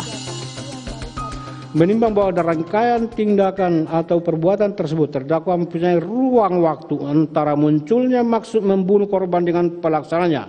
Selanjutnya tenggang waktu yang ada harusnya dapat digunakan terdakwa untuk mencegah atau membatalkan hilangnya nyawa korban Yosua Huta Barat. Tetapi hal ini tidak dilakukan terdakwa, justru terdakwa melakukan tindakan sebagaimana telah diuraikan di atas untuk mendukung dan merealisasikan rencana tersebut, sehingga keadaan demikian menunjukkan hilangnya nyawa korban Yosua Huta Barat telah dipertimbangkan terdakwa dengan tenang. Kuasa hukum Kuat Ma'ruf Irwan Irawan menilai pertimbangan hakim yang menyebut Kuat terlibat dalam perencanaan adalah sesuatu yang tidak masuk akal. Karena itu, tim kuasa hukum Kuat Ma'ruf mengajukan banding atas vonis yang dijatuhkan majelis hakim. Pertama dia kecewa kaitannya dengan putusan tersebut karena dia pada posisi dasar betul bahwa dia tidak tahu menahu akan peristiwa tersebut, dan hal itulah yang membuat dia merasa perlu kita melakukan upaya hukum dalam artian banding karena dia merasa difitnah, dizolimi kaitannya dengan adanya putusan yang menjadikan pertimbangan proses pembuktian yang sama sekali tidak berdasar. Meski jaksa menuntut masing-masing Kuat dan Ricky Rizal 8 tahun penjara, namun majelis hakim menjatuhkan vonis yang lebih ringan bagi Ricky, yakni 13 tahun penjara. Dalam putusannya, hakim menilai Ricky terbukti turut serta melakukan tindak pidana pembunuhan berencana. Menyatakan terdakwa atas nama Ricky Rizal telah terbukti secara sah dan meyakinkan bersalah melakukan tindak pidana turut serta melakukan pembunuhan berencana. Menjatuhkan pidana terhadap terdakwa tersebut dengan pidana penjara selama 13 tahun. Hakim menilai Ricky menghendaki, mengetahui, dan menunjukkan kesengajaan menghilangkan nyawa korban sebagaimana peran yang ia lakoni dari Magelang hingga Jakarta. Beberapa peran yang dilakoni Ricky, salah satunya adalah ikut mengamankan rumah Duren 3 saat peristiwa penembakan Yosua. terdakwa mengamankan senjata korban Joshua Huta Barat, akan tetapi tidak ikut mengamankan pisau saksi Kuat Ma'ruf. Ikut ke Jakarta sebagai supir yang satu mobil dengan korban Joshua Huta Barat, padahal terdakwa seharusnya bertugas dan tinggal di Magelang untuk mengurus kepentingan anak-anak Putri Chandrawati. Sampai di Jakarta, Seguling disuruh oleh Ferdi Sambo untuk menembak korban Joshua Huta Barat, akan tetapi tidak berani karena tidak kuat mental. Karena tidak berani, selanjutnya memanggil korban Joshua Huta Barat atas suruhan Ferdi Sambo hingga ikut ke Duren 3 untuk alasan isoman, padahal terdakwa sendiri tidak ikut PCR karena harus pulang ke Magelang. Di Duren 3 mengawasi gerak-gerik korban Joshua Huta Barat yang berada di taman, memanggil korban Joshua Huta Barat atas suruhan saksi Ferdi Sambo melalui saksi Kuat Ma'ruf. Bersama dengan Kuat Ma'ruf ikut menghadapkan korban Joshua Huta Barat ke saksi Ferdi Sambo, berdiri di lapisan kedua bersama-sama dengan Kuat Ma'ruf untuk menutup jalan keluar bagi korban Joshua Huta Barat. Selanjutnya, saksi Richard Eliezer dan Ferdi Sambo menembakkan senjatanya yang antara lain ke arah bagian dada, bagian kepala belakang yang merupakan darah vital kehidupan seseorang, mencerminkan sikap batin terdakwa tidak lain dan tidak bukan bahwa terdakwa telah menghendaki serta mengetahui sekaligus menunjukkan adanya kesengajaan khususnya sebagai maksud untuk menghilangkan nyawa korban Joshua Huta Barat di rumah dinas Duren 3 nomor 46. Dalam pertimbangannya, hakim menyebut hal yang memberatkan vonis Ricky Rizal adalah keterangannya yang berbelit serta perbuatannya yang telah mencoreng institusi Polri. Sedangkan, Ricky yang masih mempunyai tanggungan keluarga menjadi hal yang meringankan vonisnya. Hal yang memberatkan, terdakwa sampai dengan pemeriksaan perkara ini dinyatakan selesai masih berbelit-belit dan tidak berterus terang dalam memberikan keterangannya di persidangan, sehingga sangat menyulitkan jalannya persidangan. Perbuatan terdakwa telah mencoreng nama baik institusi kepolisian. Hal yang meringankan, terdakwa masih mempunyai tanggungan keluarga, terdakwa diharapkan masih bisa memperbaiki perilakunya di kemudian hari. Kuasa hukum Ricky Rizal, Erman Umar, menyebut pihaknya siap mengajukan banding atas vonis 13 tahun yang dijatuhkan hakim. Erman menilai banyak fakta persidangan yang luput dari pertimbangan majelis hakim. Seolah-olah bersekongkol sengaja sudah, itu saya merasa sangat dangkal mengambil dari mana itu fakta hukum. Tapi okelah, kita hargai bagaimanapun hakim mempunyai kewenangan, punya keyakinan sendiri, ya kami nggak bisa berbuat apa-apa. Tapi yang jelas, tadi Ricky kan mau ngomong itu, dia menyatakan sebenarnya yang diucapkan, yang ditarik sama jaksa, dia mau ucapkan bahwa dia tidak melakukan seperti apa yang diputuskan oleh majelis hakim. Oleh karena itu, dan tidak sesuai dengan fakta persidangan, dia menyatakan banding. Menurut pakar hukum pidana Heri Firmansyah, perbedaan vonis Ricky Rizal dan Kuat Ma'ruf dilatar belakangi dengan perbedaan porsi perbuatan yang dilakukan masing-masing terdakwa. Terkait banding, Heri menyebut masih ada kemungkinan pidana yang lebih tinggi dibandingkan dengan ancaman pidana yang ada pada saat ini. Masih ada kemungkinan bahwa pengajuan banding itu membuat putusannya dikuatkan dari PN ke PT, kemudian juga bisa diputuskan lebih rendah daripada putusan pengadilan tingkat pertama di PN, atau malah sebaliknya lebih tinggi karena masih memungkinkan ada pidana yang lebih tinggi dibandingkan dengan ancaman pidana yang ada pada saat ini, sehingga pertimbangan untuk mengambil keputusan banding ini harus pertimbangan yang matang, tidak emosional, tidak sembrono, karena ada konsekuensi logis dan yuridis yang menanti di depan sana. Ricky Rizal dan Kuat Ma'ruf kompak mengajukan banding atas putusan yang dibacakan oleh hakim pada sidang Selasa lalu. Ricky Rizal berdalih tidak punya niat dan kehendak untuk membunuh Yosua, sedangkan Kuat Ma'ruf mengaku tidak membunuh dan tidak merencanakan pembunuhan Yosua. Lantas, apakah pengajuan banding ini bisa meringankan hukuman mereka? Atau justru sebaliknya, malah memperberat vonis yang sudah dijatuhkan pada Ricky dan juga Kuat? Renata Panggalo, Ricky Sultana, Kompas TV, Jakarta. Saudara, demikianlah kami akhiri gelar perkara hari ini. Sampai jumpa pada gelar perkara spesial persidangan Sambo lainnya. Kami akan terus menggelar perkara setiap pekannya secara luas dan mendalam hanya di Kompas TV independen terpercaya. Saya Vidi Batlolone pamit. Selamat malam. Sampai jumpa.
Jelang Pemilu 2024, ketahui lebih komprehensif segala berita dan informasi seputar event akbar Pesta Demokrasi Indonesia. Isu-isu terkini, analisa pakar, hingga dialog inspiratif tentang para calon pemimpin bangsa. Rumah Pemilu, Senin sampai Jumat, pukul 2:30 siang, live di Kompas TV.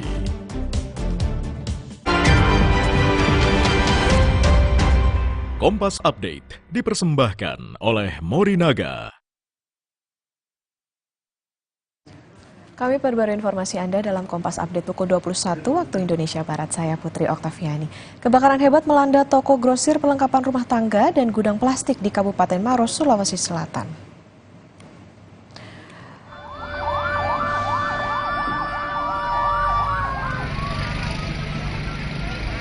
Kebakaran hebat ini menghanguskan barang-barang plastik yang tidak bisa diselamatkan. Sulitnya akses ke titik kebakaran membuat petugas pemadam kebakaran kesulitan dalam menjinakkan api. Besarnya api kebakaran ini juga merambat ke penangkaran sarang walet dan rumah warga di sekitar lokasi kejadian. Tidak ada korban jiwa dalam musibah kebakaran ini. Hingga kini, pihak kepolisian setempat masih menyelidiki penyebab kebakaran.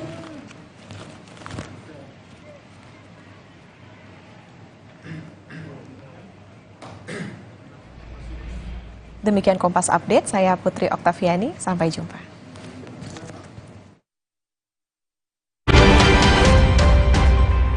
Kompas Update dipersembahkan oleh Entrasol.